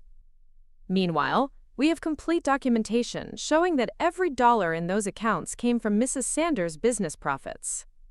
"Your Honor," Henderson said, his voice taking on a slightly desperate tone, "Mrs. Sanders earned those business profits during the marriage, with the support and encouragement of her husband. The income generated during a marriage is marital property, regardless of which spouse technically earned it." Catherine was ready for this argument. Mr. Sanders provided no meaningful support for his wife's business. In fact, he actively discouraged her from starting her consulting firm and played no role in its development or success. Quote, "That's not accurate," Marcus spoke for the first time, his voice tight with emotion. "I supported Violet's career. I encouraged her to take risks. I introduced her to potential clients. I looked directly at him for the first time since entering the room. Name one client you introduced me to, Marcus." There were several. The Thorntons, for example. I met the Thorntons at a charity fundraiser that you didn't even attend. Try again." Marcus looked to Henderson for help, but his attorney appeared to realize that this line of argument wasn't going to be successful. "Let's move on," Judge Foster suggested. "Mr. Henderson, what is your client's specific settlement proposal?" Henderson consulted his notes. "Mr. Sanders is willing to waive any claim to Mrs. Sanders' business in exchange for 50% of the marital residence, 50% of all investment accounts, and $1 million from the offshore holdings." The number hung in the air like a challenge. $1 million for the privilege of ending my marriage to an adulterous husband who had stolen money from our joint accounts and lied to me for 8 months. "What is Mrs. Sanders' response?" Judge Foster asked. Catherine looked at me and I nodded slightly. We discussed this moment extensively. "Mrs. Sanders is prepared to offer Mr. Sanders 25% of the marital residence, which he can either take as a cash payment or by forcing a sale of the property. She's also willing to give him 50% of their joint investment accounts, which total approximately $200,000. And the offshore accounts? Henderson asked. Are not part of this negotiation, as they are separate property. Henderson's face reddened. That's completely unacceptable. Mrs. Sanders is trying to hide millions of dollars in assets while offering my client a fraction of what he's entitled to. Your client is entitled to exactly what the law provides, Catherine replied calmly. And the law doesn't reward adultery and theft of marital assets. Theft? Henderson sputtered. What theft? Catherine opened her own portfolio and slid a document across the table. Evidence that your client transferred $30,000 from joint marital accounts to an account accessible by his paramour, without his wife's knowledge or consent. I watched Marcus's face go pale as Henderson reviewed the evidence. This was clearly the first time his attorney was seeing proof of the financial transfers. This is a misunderstanding, Henderson said weakly. Those transfers were personal loans. Personal loans to finance an adulterous affair. Catherine corrected. Documented with bank records, hotel receipts, and photographic evidence. Judge Foster reviewed the documents Catherine had provided, his expression growing more serious as he read. Mr. Henderson, these are significant allegations. Does your client have an explanation for these transfers? Marcus leaned over to whisper something to Henderson, who looked increasingly uncomfortable. After a moment, Henderson straightened up. Your Honor, my client may have made some poor personal decisions, but that doesn't negate his legal right to marital property. Actually, Catherine said, Connecticut law allows for unequal distribution of marital assets when one spouse has engaged in behavior that dissipates marital property. Mr. Sanders' use of joint funds to finance his affair is exactly that kind of behavior. The room fell silent as the implications of Catherine's statement sank in. Not only was Marcus not going to get any of my offshore money, he was likely to receive less than 50% of our legitimate joint assets because of his misconduct. Perhaps we should take a brief recess, Judge Foster suggested. This will give both parties time to reassess their positions. During the break, Catherine and I stepped into the hallway while Marcus and Henderson huddled in the conference room. How do you think it's going? I asked. Better than I expected. Henderson clearly wasn't prepared for the evidence of financial misconduct. He's probably advising Marcus to take whatever deal we're willing to offer. And if they refuse? Then we go to court, and everything becomes public record. Marcus's affair, the stolen money, his attempts to claim your separate property. His legal career would be effectively over. When we reconvened, Henderson's demeanor had changed completely. The aggressive confidence was gone, replaced by the resigned professionalism of someone who knew he was fighting a losing battle. Your Honor, Henderson began, my client is prepared to consider Mrs. Sanders' offer, with some modifications. What modifications? Catherine asked. Mr. Sanders would accept 25% of the house value, but he wants it paid as a lump sum rather than through a forced sale. He also wants his full 50% of the joint investment accounts, and an additional $50,000 to compensate for the emotional distress of this divorce. I had to suppress a laugh at the audacity of Marcus asking for compensation for emotional distress after what he'd put me through. Counter-offer, Catherine said without hesitation. Mrs. Sanders will pay Mr. Sanders 20% of the house value as a lump sum, give him 40% of the joint investment accounts, and he can consider himself lucky to walk away without facing criminal charges for theft. Criminal charges? Henderson's voice rose slightly.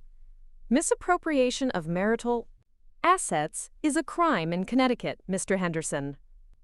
Mrs. Sanders has been generous in not pursuing that option thus far. Marcus whispered urgently to Henderson, who shook his head and whispered back. Their client-attorney conference was clearly not going well. Your Honor, Henderson said finally, we need more time to consider this offer. How much time? Judge Foster asked. 24 hours. Very well. We'll reconvene tomorrow at the same time. As we gathered our papers and prepared to leave, Marcus suddenly stood up. Violet, he said, his voice cracking slightly. Can we talk privately for a moment? Catherine started to object, but I held up my hand. It's fine. 2 minutes. Marcus and I stepped into a small attorney conference room down the hall. He closed the door and leaned against it, as if he was afraid I might try to escape. "This isn't how I wanted things to end," he said. "How did you want them to end, Marcus?" "With me quietly accepting whatever scraps you decided to throw me. I wanted us to handle this like adults. I wanted to end our marriage with dignity. You forfeited any claim to dignity when you started sleeping with my best friend. I know I hurt you. I know I made terrible mistakes. But destroying my career isn't going to fix what I did wrong." I studied his face, looking for any sign of genuine remorse or understanding. All I saw was a man who was finally facing consequences for his actions, and didn't like how it felt. "I'm not destroying your career, Marcus. You did that yourself when you decided to steal money from our joint accounts to finance your affair. It wasn't stealing, it was our money. Our money that you spent on another woman without my knowledge or consent. That's theft, regardless of how you want to rationalize it." Marcus ran his hands through his hair, the same gesture I'd seen him make thousands of times when he was frustrated, but now it just looked pathetic. "What do you want from me? What will it take to make this stop? I want you to accept responsibility for what you've done. I want you to acknowledge that you betrayed our marriage, stole our money, and tried to leave me with nothing while you started a new life with Amanda. Fine. I acknowledge all of that. I was selfish and cruel, and I hurt you in ways I can never make right. Now what? Now you accept the consequences. You take the settlement we've offered, you walk away from my life, and you try to rebuild what's left of your integrity. And if I don't? Then we go to court, and everyone in your professional community gets to read about your adultery and financial misconduct in the public record. Your choice." Marcus stared at me for a long moment, and I could see him finally understanding that I wasn't going to back down, wasn't going to be the accommodating wife who made things easy for everyone else. "You've changed," he said finally. "Yes, I have. I've stopped being the woman who puts everyone else's needs before her own. Is there any part of you that still loves me?" The question caught me off guard, and for a moment I felt a flicker of the old affection I'd once had for him, but it was overwhelmed by the memory of his betrayal, his lies, his attempts to steal my money and destroy my financial security. "There's a part of me that still loves the man I thought you were," I said honestly. "But that man never really existed, did he?" Marcus didn't answer, but the look in his eyes told me he knew I was right. The next day's settlement conference was brief. Henderson announced that Marcus was accepting our offer: 20% of the house value, 40% of the joint investments, and no claim to my business or offshore accounts. "There is one additional condition," Henderson added. "Mr. Sanders requests that the settlement agreement include a non-disclosure clause preventing either party from discussing the details of the marriage or divorce publicly." Catherine looked at me, and I nodded. I had no interest in publicly discussing my failed marriage, and the non-disclosure clause would prevent Marcus from trying to damage my business reputation out of spite. "Agreed," Catherine said. "We'll have the papers drawn up within the week." As we signed the preliminary agreement, I felt a strange mixture of relief and sadness. 18 years of marriage reduced to a series of financial transactions and legal obligations. But there was also satisfaction in knowing that I'd protected myself, that I'd refused to be a victim of Marcus's betrayal. Judge Foster congratulated both parties on reaching an amicable settlement, seemingly unaware of the battle that had been fought to reach this point.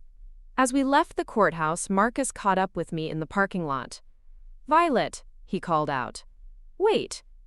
I turned to face him, noting that he looked smaller somehow, diminished by the events of the past few weeks. "I just wanted to say that I hope you'll be happy," he said. "I hope you'll find someone who deserves you." "I already have," I replied. "Who?" "Myself." Marcus nodded slowly, as if he finally understood something that had been eluding him. "I guess I never really knew you, did I?" "No, Marcus, you never did." He walked away then, and I watched him go with a sense of finality that felt like closure. The man I'd been married to for 18 years was gone, and in his place was a stranger who had taught me valuable lessons about trust, betrayal, and the importance of protecting myself. 3 months later, the divorce was finalized. Marcus moved to another state with Amanda, apparently deciding that staying in Connecticut would be too uncomfortable given his damaged reputation. I heard through mutual acquaintances that he'd taken a position with a smaller firm at a significant reduction in salary. I kept the house, redecorating it to reflect my new life as a single woman. I expanded my business, using some of my offshore holdings to open a second office and hire additional staff. The financial security I'd built over the years allowed me to take risks and pursue opportunities that I'd never considered before. Most importantly, I learned to trust myself again. The intuition that had led me to establish those offshore accounts, the same instinct that had warned me something was wrong in my marriage, proved to be more reliable than any person I'd ever known. 6 months after the divorce, I received a letter from Amanda. She was living in Phoenix now, working as a real estate agent and apparently struggling to rebuild her life. The letter was full of apologies and regrets, and it asked for forgiveness that I wasn't sure I was ready to give. But the most interesting part of the letter was her description of her relationship with Marcus. According to Amanda, the passion that had driven their affair had faded quickly once they were living together full-time. The excitement of forbidden love had been replaced by the mundane realities of daily life, and Marcus had begun displaying the same behaviors that had contributed to the breakdown of our marriage. "He's not the man either of us thought he was," Amanda wrote. "I think we both fell in love with an idea rather than a reality." I folded the letter and put it away without responding. Amanda's revelation didn't surprise me, but it also didn't change anything.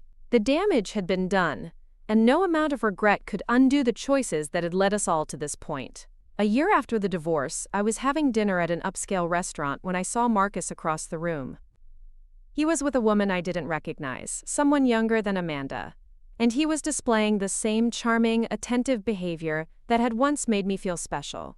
He saw me too, and for a moment our eyes met across the crowded restaurant. I raised my wine glass in a small salute, acknowledging his presence without hostility or regret. He nodded back, and then returned his attention to his dinner companion. Watching him, I felt nothing but gratitude. Gratitude that I'd discovered his true nature before it was too late. Gratitude that I'd had the resources and strength to protect myself. And gratitude that I was no longer the woman who would accept betrayal in the name of preserving a marriage. I'd learned that love without respect is worthless, that trust broken can never be fully repaired, and that the only person you can truly count on is yourself. But I'd also learned that surviving betrayal doesn't make you bitter if you refuse to let it. It can make you stronger, wiser, and more selective about who you allow into your life. The offshore accounts that had once been a simple asset protection strategy had become my salvation, providing me with the independence and security I needed to rebuild my life on my own terms. More than that, they represented the foresight and planning that had always been part of my nature, the same qualities that would serve me well in whatever challenges lay ahead. As I finished my dinner that night, I reflected on how different my life had become. I was no longer married, no longer part of a couple that had defined itself by shared history and mutual dependence. Instead, I was a successful businesswoman who had learned to value her own worth, who had discovered that the most important relationship she could have was the one with herself. The house that had once been a symbol of my marriage was now a testament to my independence. The business that Marcus had never fully supported had become a thriving enterprise that provided both financial security and personal satisfaction. The offshore accounts that he'd tried to claim were still growing, still providing the foundation for a future that belonged entirely to me. I'd thought that discovering Marcus's affair would destroy my life, but instead it had set me free. Free from a marriage that had been built on unequal foundations, free from the need to accommodate someone else's weaknesses and failures, and free to create a life that reflected my own values and priorities. The woman who had woken up in shock to discover her husband's betrayal was gone, replaced by someone stronger, more confident, and infinitely more self-aware. I'd learned that the greatest revenge against those who betray you isn't anger or bitterness, but the decision to build a better life without them. And that's exactly what I'd done. 2 years had passed since my divorce was finalized, and my life had taken on a rhythm that felt both familiar and entirely new. The house that had once echoed with the silence of a failing marriage now hummed with the energy of a life, lived authentically. I'd converted Marcus's old home office into a yoga studio, painted the master bedroom in colors that actually made me happy, and transformed the backyard into a garden that reflected my personal taste, rather than some compromise between two people's preferences. My business had grown beyond my wildest expectations. The second office I'd opened had become so successful that I was considering a third location, possibly in New York or Boston. The offshore accounts that had once been my secret weapon were now openly discussed in client meetings as examples of successful long-term asset protection strategies. I'd become something of an expert in divorce-proof financial planning, helping other successful women protect their wealth from potential future betrayals. It was ironic, really. Marcus's attempt to destroy my financial security had instead made me stronger and more successful than I'd ever been. The pain of his betrayal had driven me to excel in ways I might never have achieved if our marriage had continued its comfortable, mediocre trajectory. On a crisp Thursday morning in November, I was reviewing quarterly reports in my downtown office when Rebecca knocked on my door with an expression I couldn't quite read. "There's someone here to see you," she said carefully. "She doesn't have an appointment, but she says it's urgent. Her name is Lisa Morrison." I didn't recognize the name, but something about Rebecca's tone suggested this wasn't a typical walk-in client. "Send her in." The woman who entered my office was perhaps 35 years old, with short brown hair and the kind of nervous energy that suggested she was dealing with a crisis. She was well-dressed but not wealthy, and there was something in her eyes that reminded me of myself 2 years ago. "Mrs. Sanders," she began, then caught herself. "I'm sorry, Miss Sanders. I know you don't know me, but I need your help. Please, sit down. How can I help you?" Lisa perched on the edge of the chair across from my desk, clutching her purse like a lifeline. "I'm getting divorced. My husband has been having an affair, and I just found out he's been hiding money from me. A lot of money. I'm sorry to hear that. Infidelity and financial betrayal often go hand in hand, unfortunately. The thing is," Lisa continued, her voice growing stronger, "I heard about your case. About how you protected your assets when your husband tried to steal them during your divorce.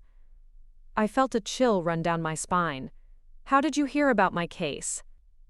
"The settlement included a non-disclosure agreement. From my husband's attorney, Thomas Henderson." The name hit me like a physical blow. Henderson had represented Marcus during our divorce, and now he was apparently using my case as some kind of cautionary tale or strategy guide. "What exactly did Henderson tell you?" Lisa pulled a notebook from her purse and consulted her notes. "He said that wives sometimes hide money in offshore accounts and claim they're separate property when they're really marital assets. He said you did that, and that's why you won your divorce case." I felt my anger building, but I kept my voice calm and professional. "Henderson is mistaken about the facts of my case, Ms. Morrison.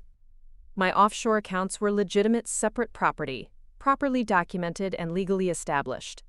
I know that now. I've done my research since then. But the point is, my husband's lawyer is using your case to try to find hidden assets that he thinks I have." "Do you have hidden assets?" That's the problem. My husband is the one who's been hiding money, but his attorney is turning it around and claiming that I'm the one who can't be trusted."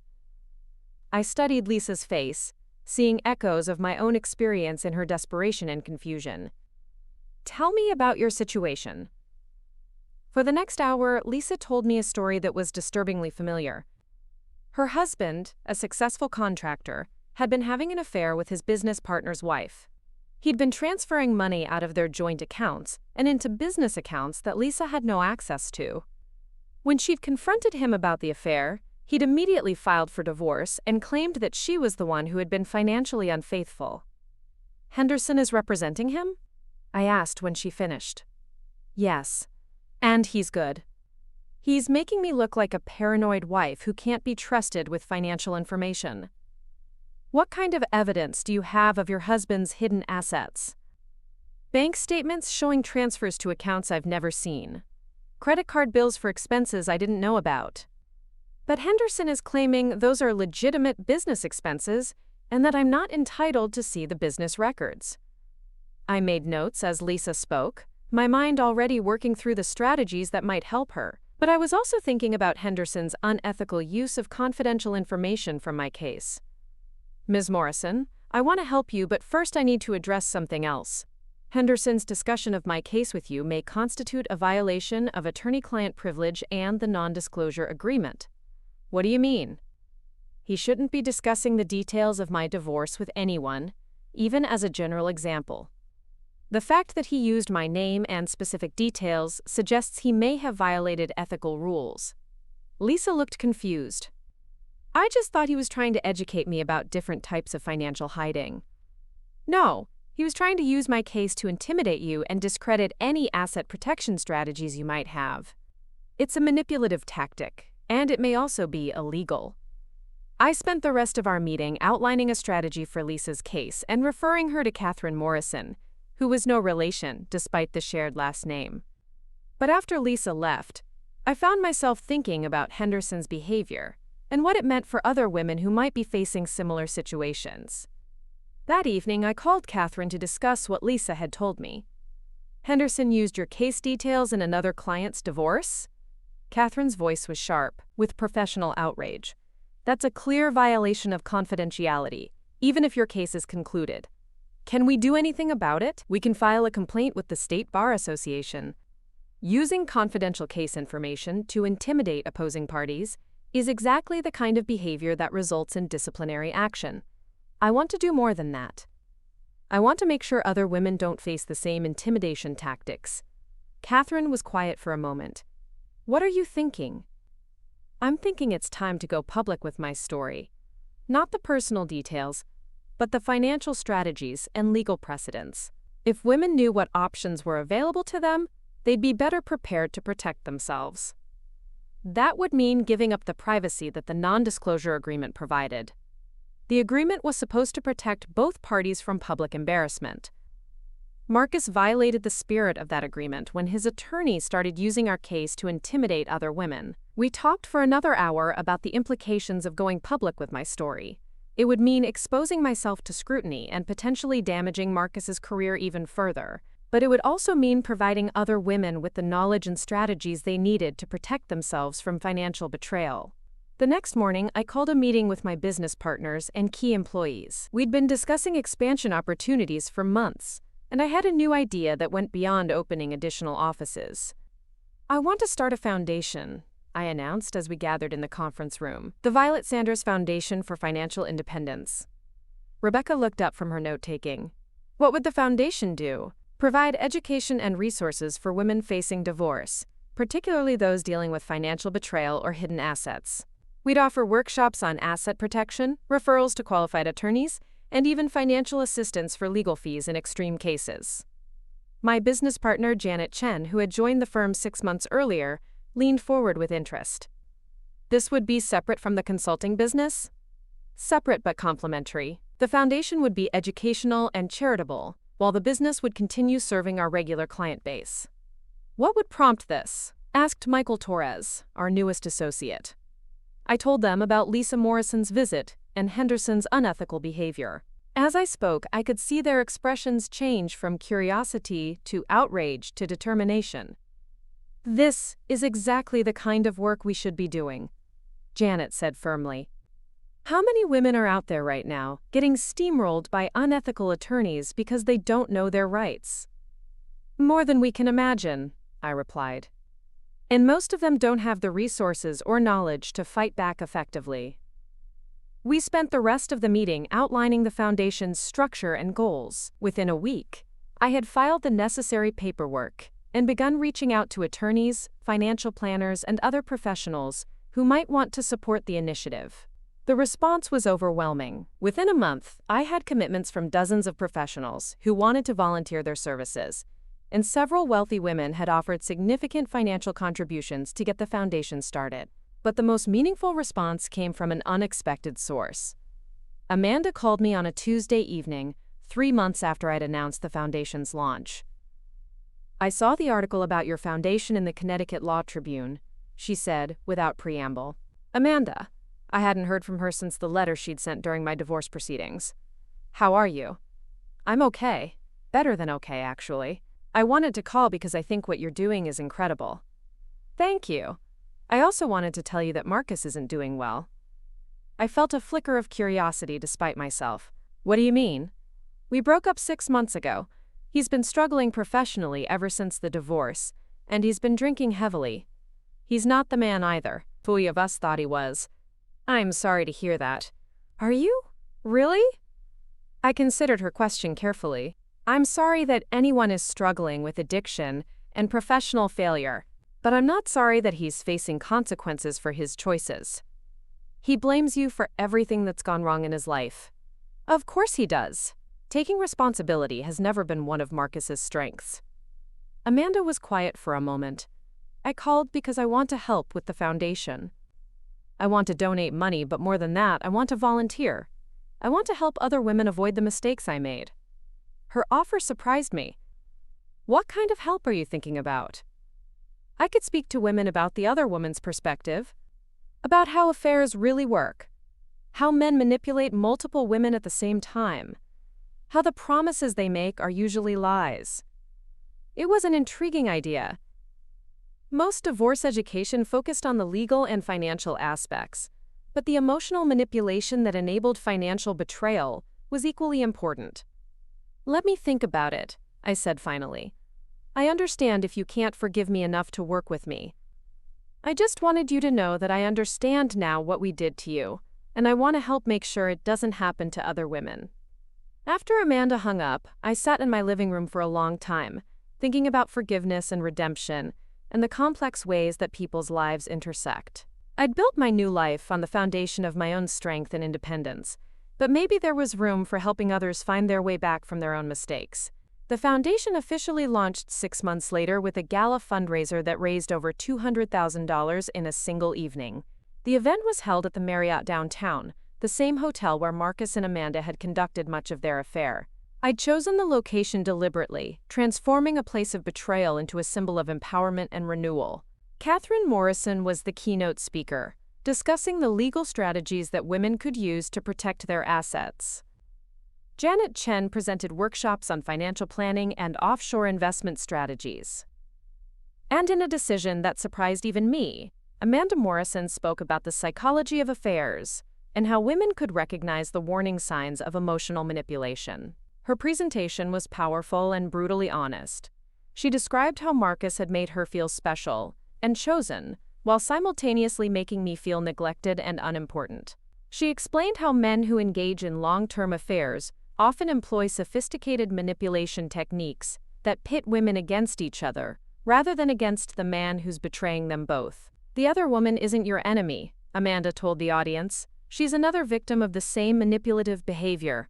The real enemy is the person who's willing to destroy multiple lives for his own gratification. Watching Amanda speak, I felt something I hadn't expected, a sense of closure that went beyond legal settlements and financial victories. She was taking responsibility for her choices in a way that Marcus never had, and she was using her experience to help other women avoid similar pain. After her presentation, Amanda and I found ourselves alone in a quiet corner of the hotel lobby. "Thank you for letting me be part of this," she said. "Thank you for being honest about what happened. It couldn't have been easy to admit those things publicly." It wasn't, but it felt necessary. Amanda paused, then continued. "I need to ask you something. Do you think you'll ever be able to forgive me?" I considered her question carefully. Forgiveness had seemed impossible 2 years ago, when the pain was fresh and the betrayal felt overwhelming. But time and success had given me perspective that I hadn't possessed then. "I think I already have," I said finally. "Not because what you did was okay, but because holding on to anger was hurting me more than it was hurting you. Does that mean we could be friends again someday?" "I don't know. We're different people now than we were when we were friends before. But maybe we can be allies in helping other women protect themselves." It wasn't the reunion of old friends, but it was something more valuable. The recognition that people can grow and change, that mistakes don't have to define us forever, and that the most powerful response to betrayal isn't revenge, but the decision to build something better from the wreckage. The foundation grew rapidly over the next year. We opened resource centers in 3 cities, providing free consultations and educational workshops for women facing divorce. We partnered with law schools to provide supervised legal assistance for women who couldn't afford private attorneys. Most importantly, we created a network of professionals who were committed to ethical, empowering representation for women in crisis. But the most rewarding part of the work was the individual success stories. Women like Lisa Morrison, who had used our resources to uncover her husband's hidden assets and secure a fair settlement. Women who had learned to protect their own wealth before it could be stolen or misappropriated. Women who had discovered their own strength in the midst of betrayal and loss. Each success story reinforced my belief that the pain I'd experienced during my divorce had served a larger purpose. Marcus's betrayal had taught me lessons about trust, independence, and self-protection that I might never have learned otherwise. His attempt to steal my financial security had instead made me more committed to helping other women achieve and maintain their own security. 3 years after my divorce, I received an unexpected phone call from Thomas Henderson. He'd been suspended from practice for 6 months, following the Bar Association's investigation into his misuse of confidential client information, and he was calling to apologize. "I want you to know that I understand what I did wrong," he said. "Using details from your case was unethical and unprofessional. I've been attending ethics training and counseling to make sure it doesn't happen again." "I appreciate your apology," I replied, "but the damage was already done to the women you tried to intimidate with that information. I know, that's why I'm calling. I want to make amends by supporting your foundation's work. I'd like to make a significant donation and volunteer to speak about ethical representation practices." His offer was unexpected, but it represented exactly the kind of transformation that the foundation was designed to encourage. People could change, could learn from their mistakes, and could become part of the solution instead of part of the problem. "I'll consider your offer," I told him, "but any involvement would need to be approved by our board, and it would require a genuine commitment to the values we're trying to promote." "I understand. I just want to help make sure that other attorneys don't make the same mistakes I did." As I hung up the phone, I reflected on how completely my life had changed since that afternoon, when Amanda had told me about her affair with Marcus. The scared, betrayed woman who had discovered her husband's infidelity had evolved into someone who was helping other women navigate similar crises with strength and dignity. The offshore accounts that had once been my secret weapon were now part of a public education campaign about financial independence. The pain that had once consumed me had been transformed into purpose and meaning. The marriage that had ended in betrayal had become the foundation for a new kind of life based on authenticity and self-reliance. I'd learned that the most powerful response to betrayal wasn't anger or revenge, but the decision to use that experience to create something meaningful and helpful for others. The foundation had become more than just a resource for women in crisis. It had become a symbol of the possibility of transformation and renewal. Standing in my redecorated home office, surrounded by thank you letters from women who had used our resources to protect themselves and their families, I felt a sense of accomplishment that went far beyond financial success or professional achievement. I'd taken the worst experience of my life and turned it into something that was making the world a little bit better for other women. Marcus had tried to destroy my life, but instead, he had given me the opportunity to discover my true purpose and potential. The woman I'd become was stronger, wiser, and more fulfilled than the woman I'd been during our marriage. I'd learned to value my own worth, to trust my own judgment, and to build security that no one else could take away from me.